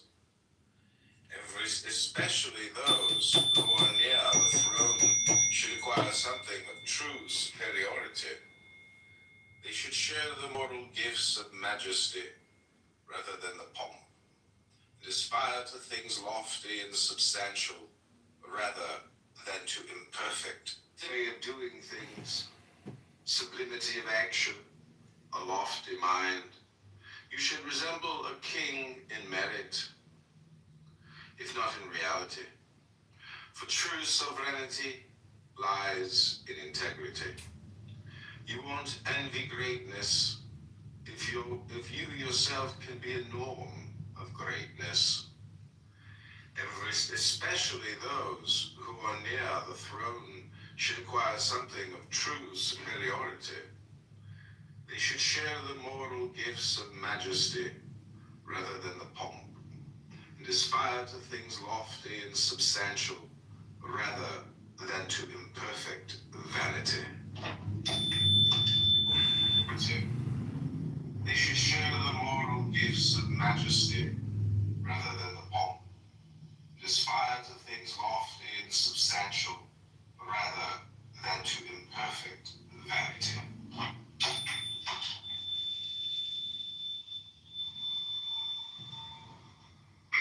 The former require only natural talent, the latter all sorts of attentiveness and vigilance. It is much work to govern men, and even more, fools, madmen. It takes double intelligence to rule those who have none. The job that is unbearable is the one that takes over the whole person, working full-time always in the same manner. Far better are the jobs we don't grow bored with, where variety combines with importance and refreshes our taste. The jobs most respected are the ones that entail the most or least dependence, and the worst are those that make us sweat the hardest, both here and even harder in the hereafter. Govern men, and even more, fools, madmen. It takes double intelligence to rule those who have none. The job that is unbearable is the one that takes over the whole person, working full-time always in the same manner. Far better are the jobs we don't grow bored with, where variety combines with importance and refreshes our taste. The jobs most respected are the ones that entail the most or least dependence, And the worst are those that make us sweat the hardest, both here and even harder in the hereafter. It's in the same manner. Far better are the jobs. Badness, if short, isn't so bad. Quintessences work better than Farragos. Everyone knows that a tall person is rarely an intelligent one, but it's better to be tall in stature than long in conversation.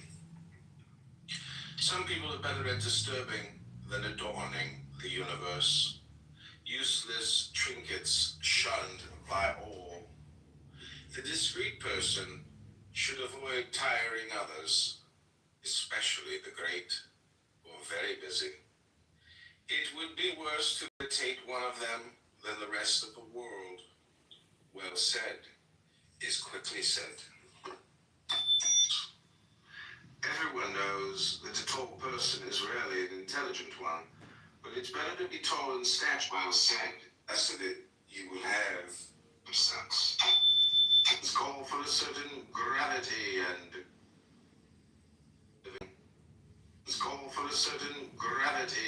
decorum. Keep only what the occupation requires, what you need to fulfill your obligations. Don't squeeze it dry. Help it along. Those who want to look like hard workers give the impression that they aren't up to their jobs. If you want to succeed, do so using your gifts, not your outer trappings. Even a king ought to be venerated more because of his person than because of his pomp and circumstance. Things depend on circumstance. Sometimes they prevail, sometimes fail. For a hopeless fool, however, the emptiest satisfaction turns into a flower that goes on scattering its seed. The quick person character desires others so exaggeratedly that they make motes into beams in order to poke out eyes. They are taskmasters who can turn a paradise into a prison.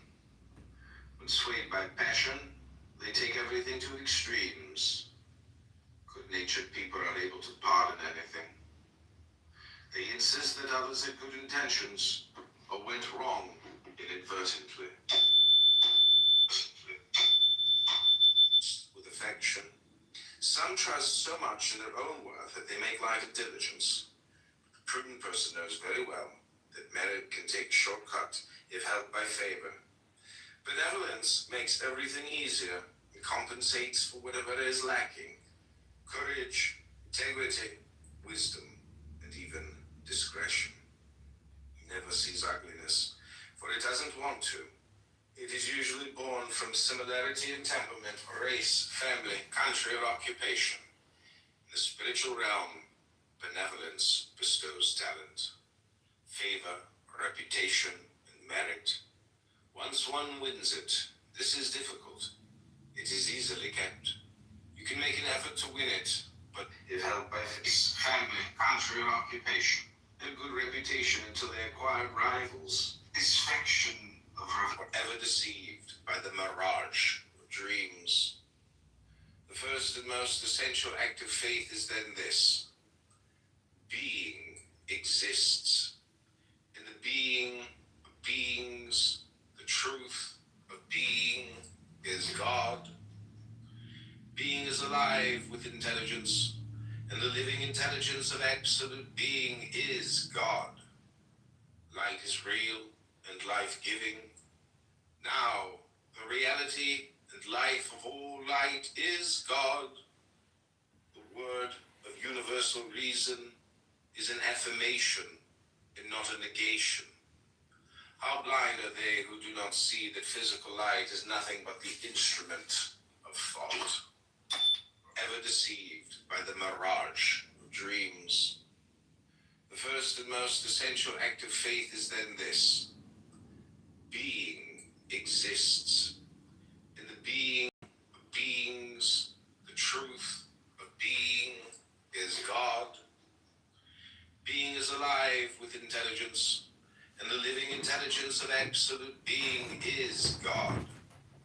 Light is real and life-giving.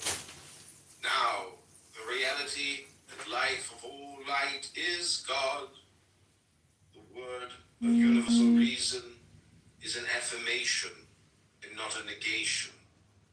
How blind are they who do not see that physical light is nothing but the instrument of thought, ever deceived by the mirage of dreams. The first and most essential act of faith is then this: being exists, and the being of beings, the truth of being, is God. Being is alive with intelligence, and the living intelligence of absolute being is God. Light is real and life-giving. Now, the reality and life of all light is God. The word of universal reason is an affirmation and not a negation. How blind are they who do not see that physical light is nothing but the instrument of thought, ever deceived by the mirage of dreams. The first and most essential act of faith is then this: being exists, and the being of beings, the truth of being, is God. Being is alive with intelligence, and the living intelligence of absolute being is God. Light is real and life-giving. Now, the reality and life of all light is God. The word of universal reason is an affirmation and not a negation. How blind are they who do not see that physical light is nothing but the instrument of thought, ever deceived by the mirage of dreams. The first and most essential act of faith is then this: being exists, and the being of beings, the truth of being, is God. Being is alive with intelligence, and the living intelligence of absolute being is God. Light is real and life-giving. Now, the reality and life of all light is God. The word of universal reason is an affirmation and not a negation.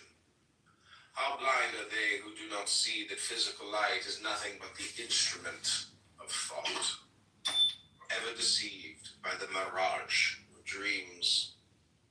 The first and most essential act of faith is then this: being exists, and the being of beings, the truth of being, is God. Being is alive with intelligence, and the living intelligence of absolute being is God. Light is real and life-giving. Now, the reality and life of all light is God. The word of universal reason is an affirmation and not a negation. How blind are they who do not see that physical light is nothing but the instrument of thought, ever deceived by the mirage of dreams.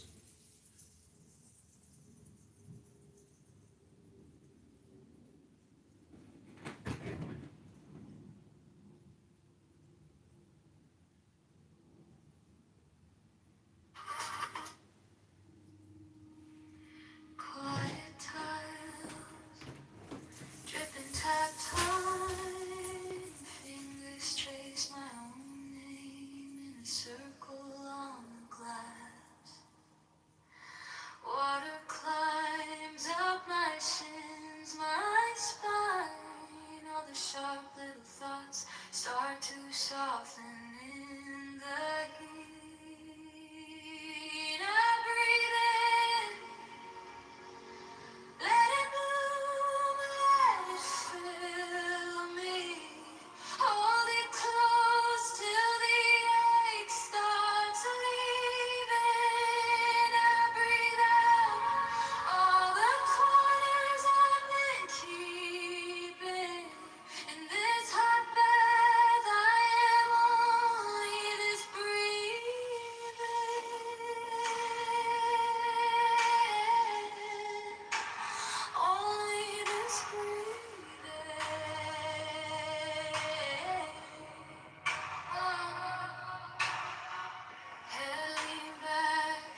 tried anyway. Counted in the steam. 4 beats, then release. If I can stay right here, that's all I ever need. Let it fill me. Hold it close till the ache starts leaving.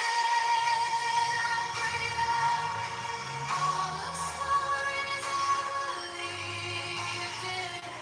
In this heart back, I am only just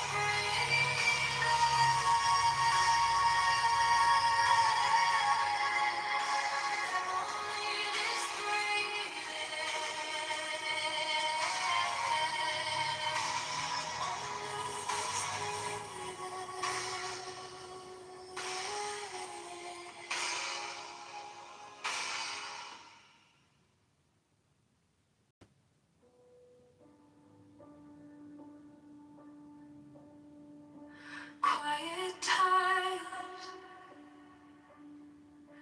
dripping tap time. Fingers trace my own name in a circle on the glass. Water climbs up my shins, my spine. All the sharp little thoughts start to soften in the heat. I breathe in, let it bloom, let it bloom, let it fill me. Hold it close till the ache starts leaving. I breathe out all the corners I've been keeping in this heart.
gaps where I breathe, eyes closed, yet the room feels brighter, like a word on the tip of my teeth. Hidden God in my breath, in the rise, in the rest, in the space between each thought I find you. Little flame in the dark, breathing wisdom in my heart. Every question calls back into you.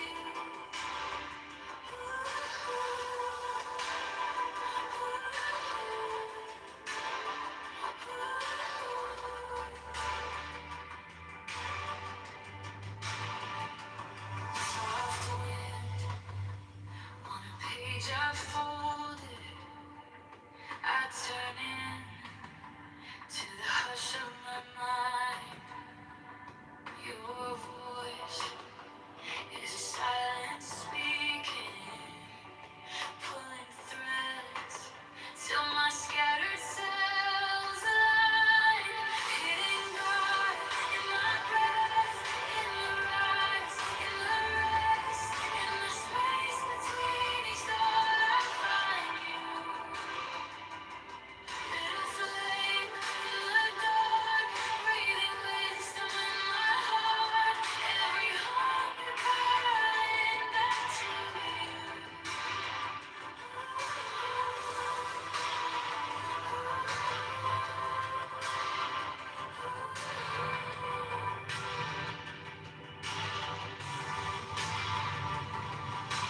Teach me my own name, how it lives in your echo.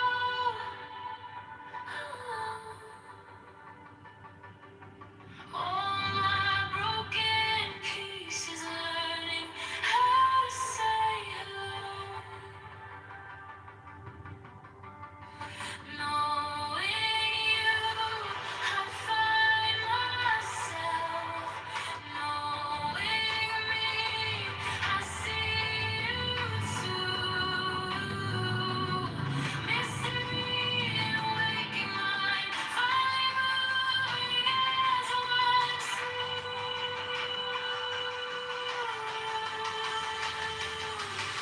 hidden God in my breath, in the rise, in the rest, in the space between each thought I find you. Little flame in the dark, breathing wisdom in my heart. Every heartbeat singing, I am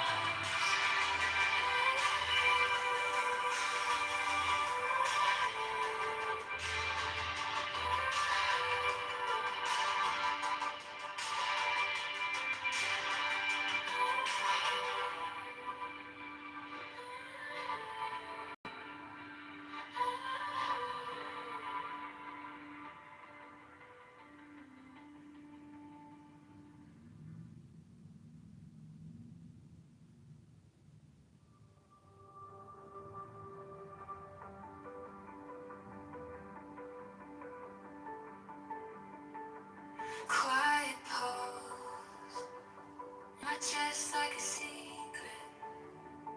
Something moves in the gaps where I breathe.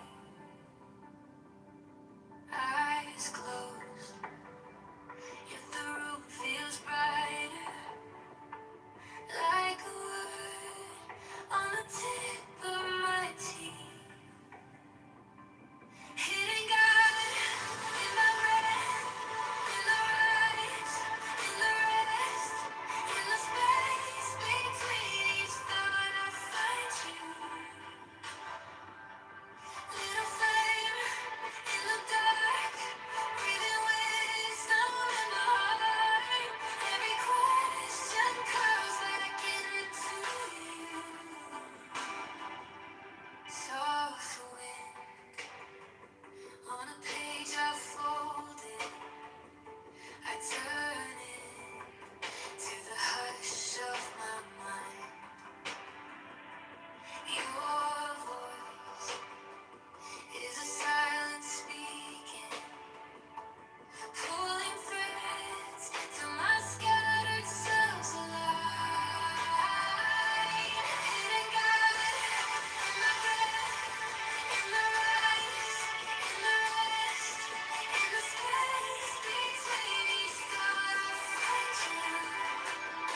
some seed of sorrow.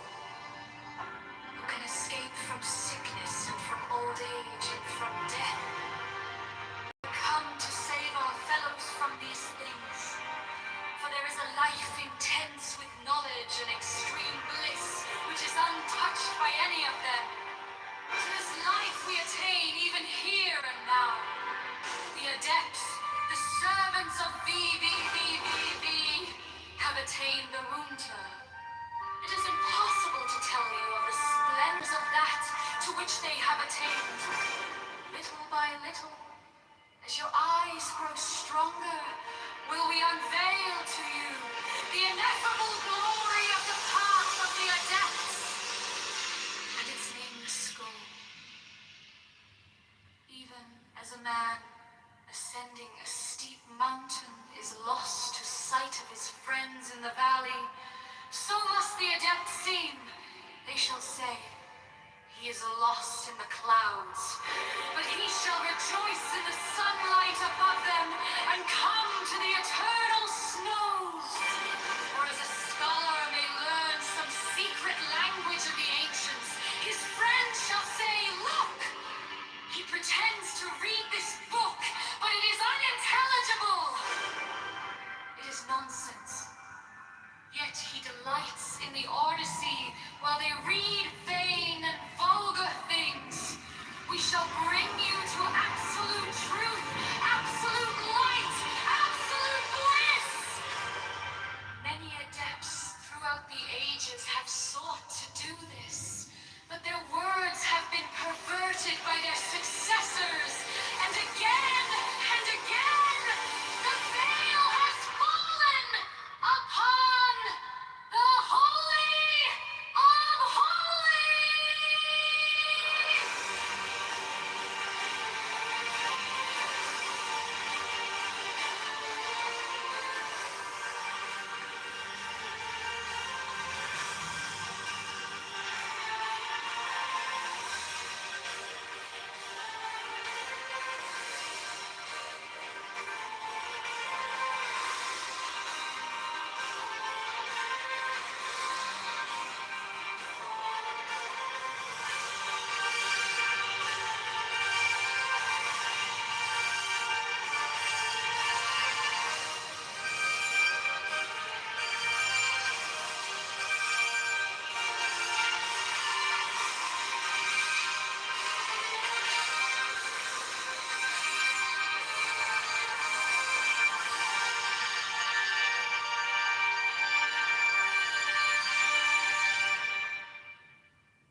First, there are many and diverse conditions of life upon this earth.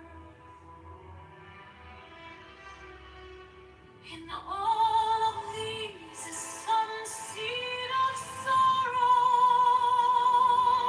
Who can escape from sickness and from old age and from death? We are come to save our fellows from these things. For there is a life intense with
depths seem. They shall say, he is lost in the clouds. But he shall rejoice in the sunlight above them and come to the eternal snows. Or as a scholar may learn some secret language of the ancients, his friends shall say, look, he pretends to read this book, but it is unintelligible. It is nonsense. Yet he delights in the Odyssey, while they read vain and vulgar things. We shall bring you to absolute truth, absolute light, absolute bliss. Many adepts throughout the ages have sought to do this, but their words have been perverted by their successors. And again, the veil has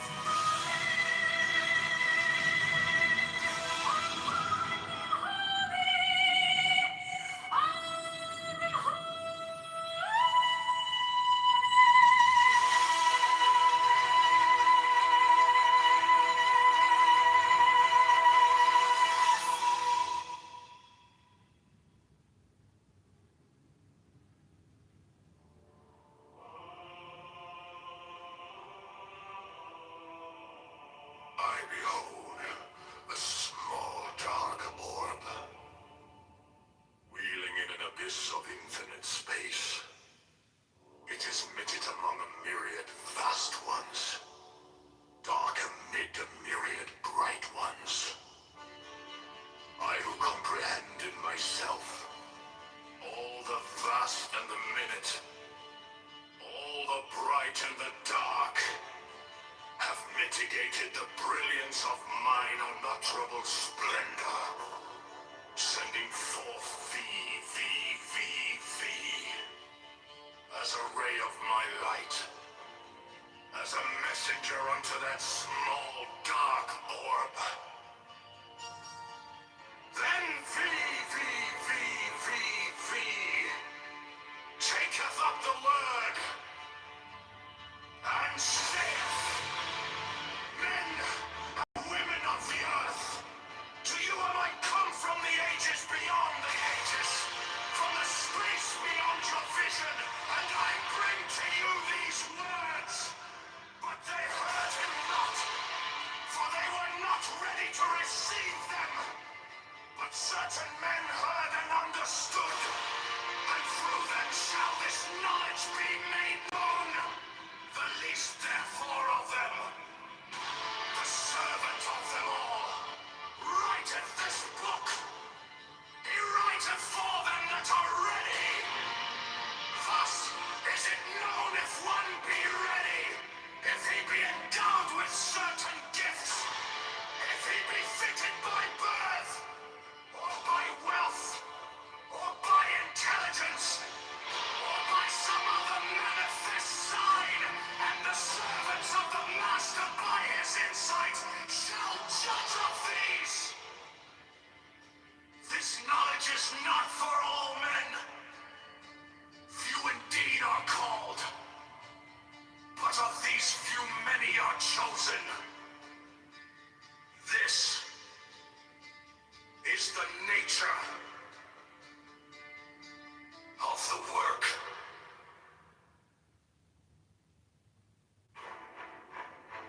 I behold a small dark orb, wheeling in an abyss of infinite space. It is minute among a myriad vast ones, dark amid a myriad bright ones.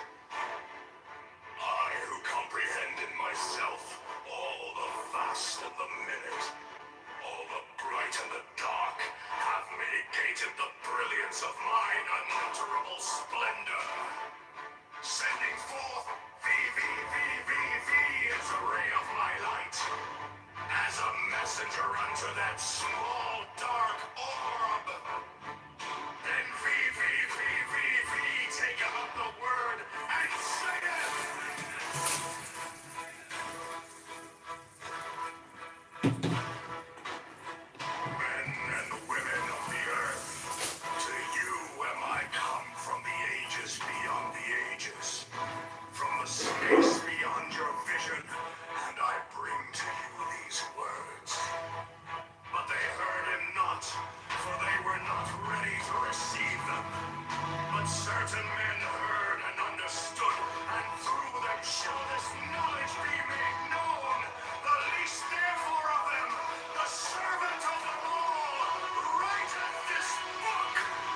This knowledge is not for all men.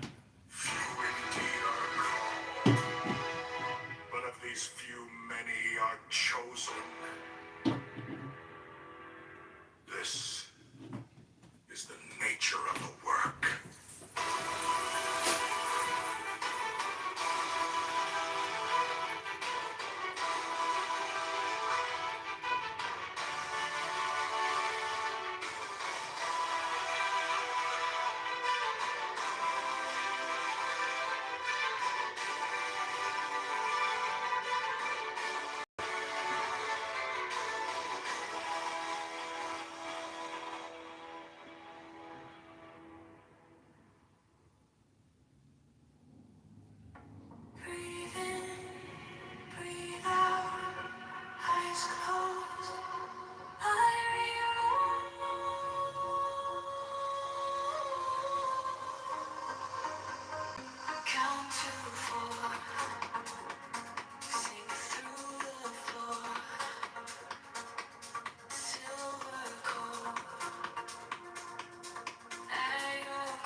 I agree.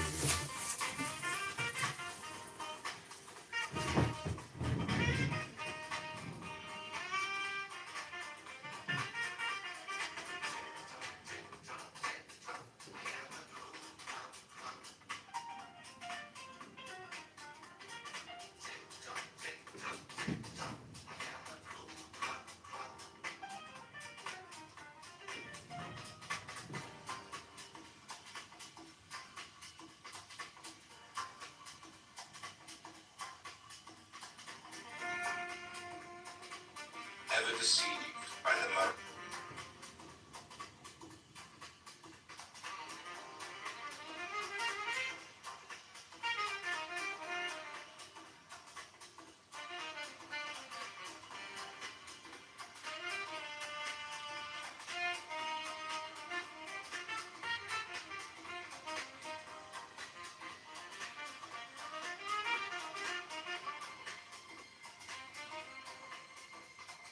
And the FBI director were overly concerned about.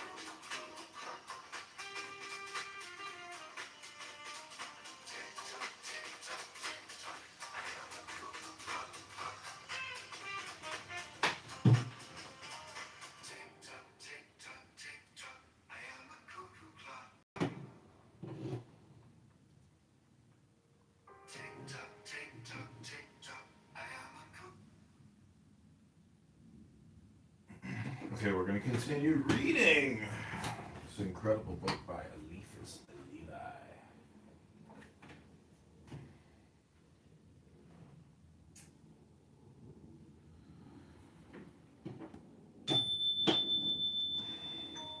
Solution of the third problem. Faith being the rationale of the mysteries. Faith being the aspiration to the unknown. The object of faith is absolutely and necessarily this one thing: mystery. In order to formulate its aspirations, faith is forced to borrow aspirations and images from the known. But she specializes the employment of these forms by placing them together in a manner which, in the known order of things, is impossible. Such is the profound reason of the apparent absurdity of symbolism. Let us give an example. If faith said that God was impersonal, one might conclude that God is only a word, or at most a thing. If it is said that God was a person, one would represent to oneself the intelligent infinite under the necessarily bounded form of an individual. It says, God is one in three persons, in order to express that one conceives in God both unity and multiplicity. The formula of a mystery excludes necessarily the very intelligence of that formula, so far as it is borrowed from the world of known things, for if one understood it, it would express the known and not the unknown. It would then belong to science and no longer to religion, that is to say, to faith.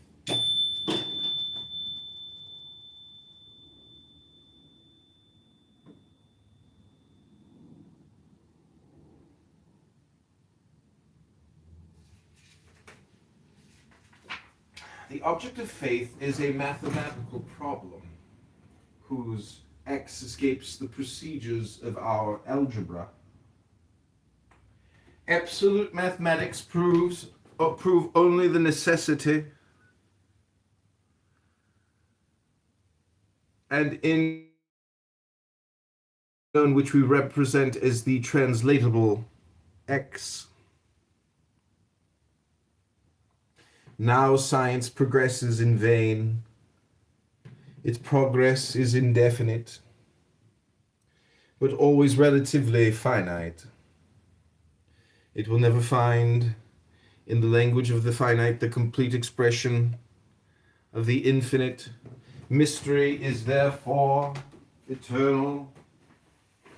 To bring into the logic of the known the terms of a profession of faith is to withdraw them from faith, which has for positive basis anti-logic, that is to say, the impossibility of logically explaining the unknown.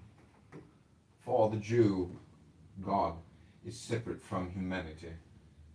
He does not live in his creatures. He is infinite egoism.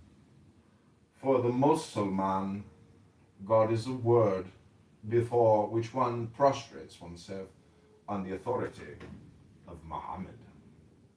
For the Christian, God has revealed himself in humanity, proves himself by charity, and reigns by virtue of the order which constitutes the hierarchy. The hierarchy is the guardian dogma, for whose letter and spirit she alike demands respect. The sectarians who, in the name of the reason, or rather of their individual unreason, have laid hands on dogma, have in the very act lost the spirit of charity. They have excommunicated themselves. The Catholic, that is to say the universal, dogma merits that magnificent name by harmonizing in one all the religious aspirations of the world with Moses and Muhammad. It affirms the unity of God. With Zoroaster, Hermes, and Plato, it recognizes in him the infinite trinity of its own regeneration. It reconciles the living numbers of Pythagoras with the monadic word of St. John.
So much science and reason will agree.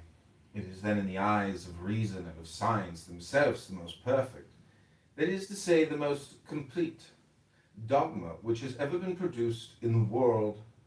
That science and reason grant us so much, we shall ask nothing more of them. God exists. There is only one God, and he punishes those who do evil, said Moses. God is everywhere. He is in us, and the good that we do to men, we do it to God, said Jesus. Fear is the conclusion of the dogma of Moses. Love is the conclusion of the dogma of Jesus. The typical idea of the life of God in humanity is incarnation. Incarnation necessitates redemption and operates it in the name of the reversibility of solidarity, or in other words, of universal communion, the dogmatic principle of the spirit of charity. To substitute human arbitrament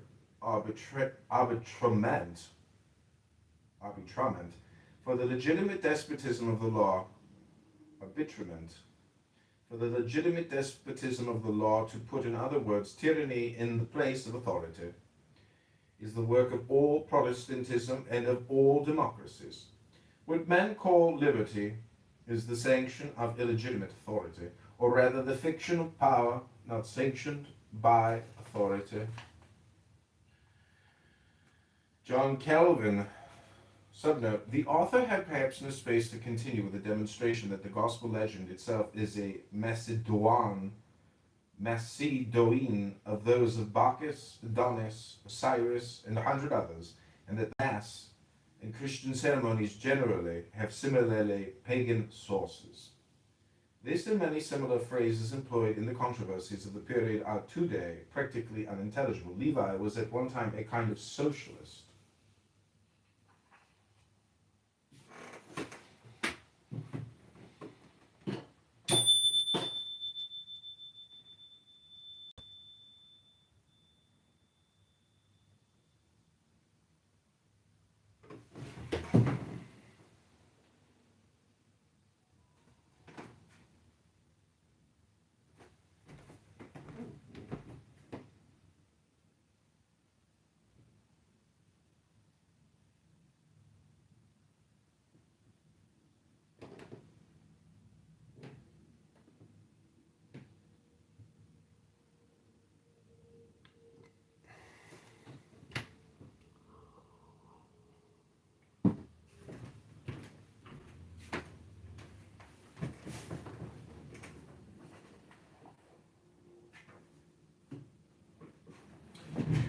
John Calvin protested against the stakes of Rome in order to give himself the right to burn Michael Servetus. Every people that liberates itself from a Charles I or a Louis XVI must undergo a Robespierre or a Cromwell. And there is a more or less absurd anti-pope behind all protestations against the legitimate papacy. The divinity of Jesus Christ only exists in the Catholic Church, to which he transmits hierarchically his life and his divine powers. This divinity is sacerdotal and royal by virtue of communion. But outside of that communion, every affirmation of the divinity of Jesus Christ is idolatrous, because Jesus Christ could not be an isolated God. The number of Protestants is of no importance to Catholic truth. If all men were blind, would there be a reason for denying the existence of the sun? Reason, in protesting against dogma, proves sufficiently that she has not invented it, but she is forced to admire the morality which results from that dogma. Now, if morality is a light, it follows that dogma must be a sun. Light does not come from shadows. Between the two abysses of polytheism and an absurd and ignorant theism, there is only one possible medium, the mystery of the most Holy Trinity. Between speculative theism and anthropomorphism, there is only one possible medium, the mystery of incarnation. Between a moral fatality and draconic responsibility, which would conclude the damnation of all beings, there is only one possible mean, the mystery of redemption. The Trinity is faith, the incarnation is hope, the redemption is charity, the Trinity is the hierarchy, incarnation is the divine authority of the Church, redemption is the unique, infallible, unfailing, and Catholic priesthood.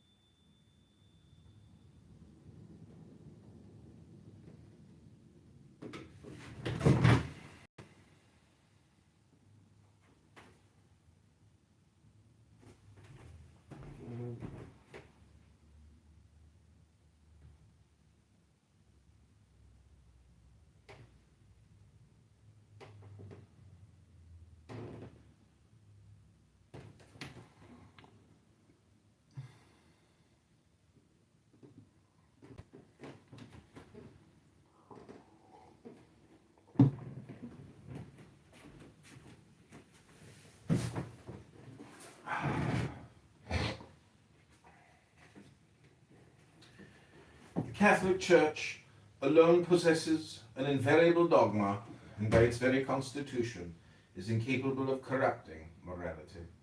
She does not make innovations, she explains. Thus, for example, the dogma of the Immaculate Conception is not new. It was contained in the Theotokon of the Council of Ephesus, and the Theotokon is a rigorous consequence of the Catholic dogma of the Incarnation. In the same way, the Catholic Church makes no excommunications, she declares them, and she alone can declare them, because she alone is guardian of unity. Outside the vessel of Peter, there is nothing but the abyss. Protestants are like people who have thrown themselves into the water in order to escape seasickness. It is of Catholicity, such as it is constituted in the Roman Church.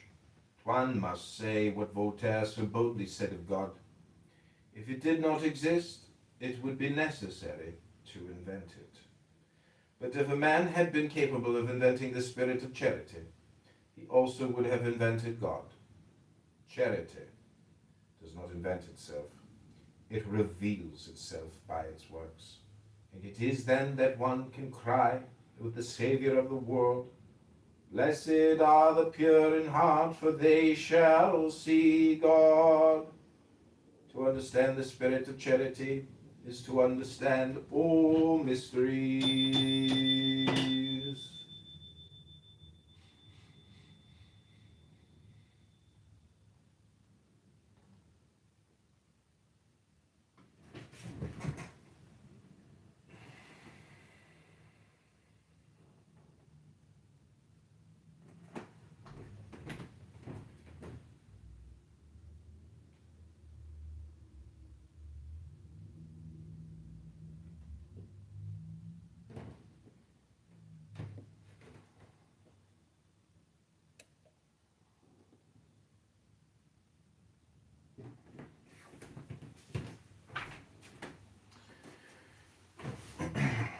Solution of the fourth problem.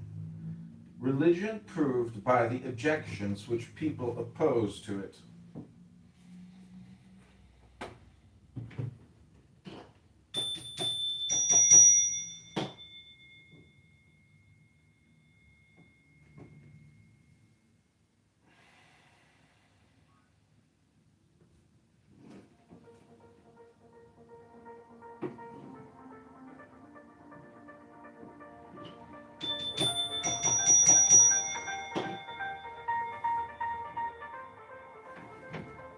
You were still raise your flag, still shaking in your hand. You crave the final word, but don't know where you stand. These risks you call each down to stand. You will little fight, lose your own true name. This is the prudence of a victory.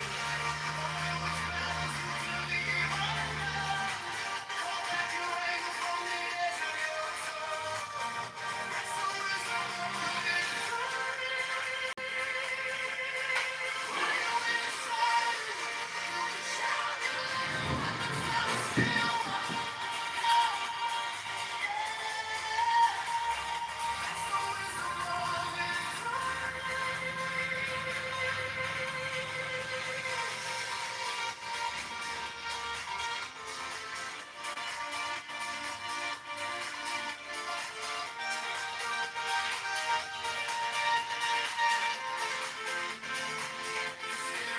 Every bruise is proof that you were right. But pride's a heavy sheet, it steals the softer light. What if the braver move is letting someone in to see your trembling hand, still call that a win?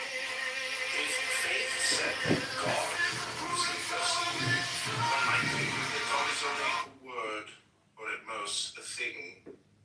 If it is said that God was a person, one would represent to oneself the intelligent infinite under the necessary.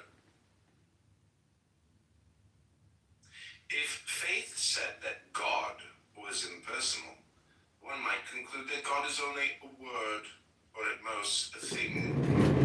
If it is said that God was a person, one would represent to oneself the intelligent infinite under the necessarily bounded form of an individual. It says, God is one in three persons, in order to express that one conceives in God both unity and multiplicity. The formula of a mystery excludes necessarily the very intelligence of that formula, so far as it is borrowed from the world of known things, for if one understood it, it would express the known and not the unknown. It would then belong to science and no longer to religion, that is to say, to faith. It's the spirit of charity. They have excommunicated themselves. The Catholic, that is to say, the universal dogma, merits that magnificent name by harmonizing in one all the religious aspirations of the world.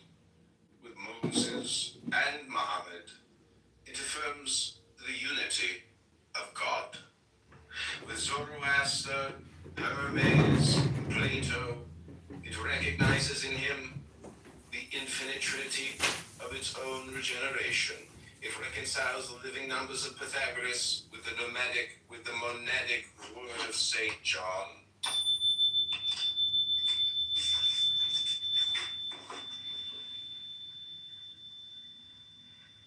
It's the spirit of charity. They have excommunicated themselves. The Catholic, that is to say the universal, merits that magnificent name by harmonizing in one all the religious aspects. What men call liberty is the sanction of illegitimate authority, or rather the fiction of power not sanctioned by authority. John Calvin, subnote, the author had perhaps no space to continue the demonstration that the gospel legend itself is a Macedone, those of Bacchus, Adonis, Osiris, and 100 others, and that the Mass and Christian ceremonies generally have similarly pagan sources. This and many similar phrases employed in the controversies of the period are today practically unintelligible. Levi was at one time a kind of socialist of incarnation between a moral fatality and draconic responsibility, which would conclude the damnation of all beings. There is only one possible mean, the mystery of redemption. The Trinity is faith, the incarnation is hope, the redemption is charity, the Trinity is the hierarchy, incarnation is the divine authority of the Church, redemption is the unique, infallible, unfailing, and Catholic priesthood. People who have thrown themselves into the water in order to escape seasickness. It is of Catholicity, such as it is constituted in the Roman Church. One must say what Voltaire so boldly said of God. If it did not exist, it would be necessary to invent it. But if a man had been capable of inventing the spirit of charity, he also would have invented God. Charity does not invent itself. It reveals itself by its works. And it is then that one can cry with the Savior of the world, blessed are the pure in heart, for they shall see God. To understand the spirit of charity is to people who have thrown themselves. Welcome back to Kitover TV, the only evening class where we mix miracles with microwave popcorn. Today's lesson, how the love and intelligence of God can transform the everyday. And you're starting with a love for... Welcome back.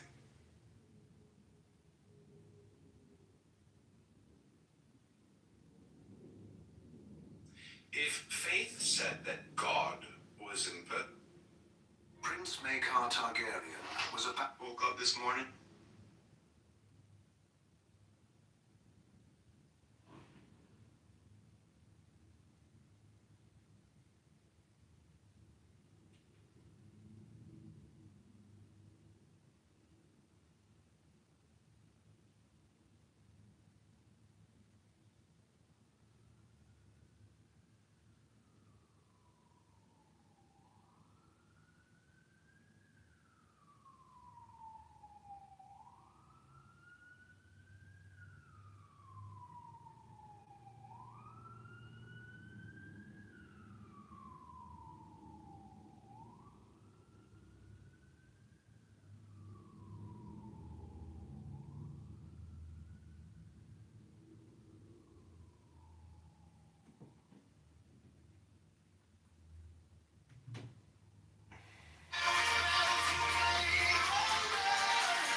it says the people are an abomination to God.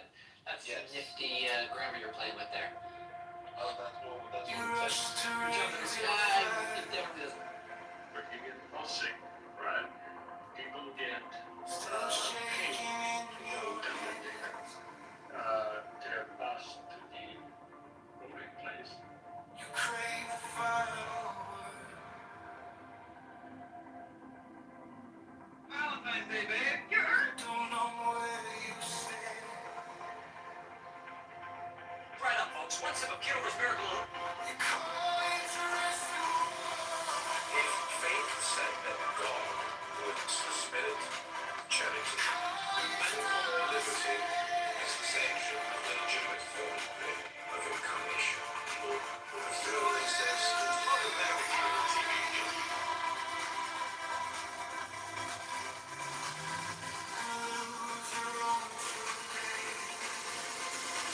This is the prudence of a victory. Knowing which battles you can even win. All that you're ready from the edge of your time. That's the wisdom of a victory. Quiet when you're certain you could shout. You lay your weapons down and still walk out. That's the wisdom of a victory.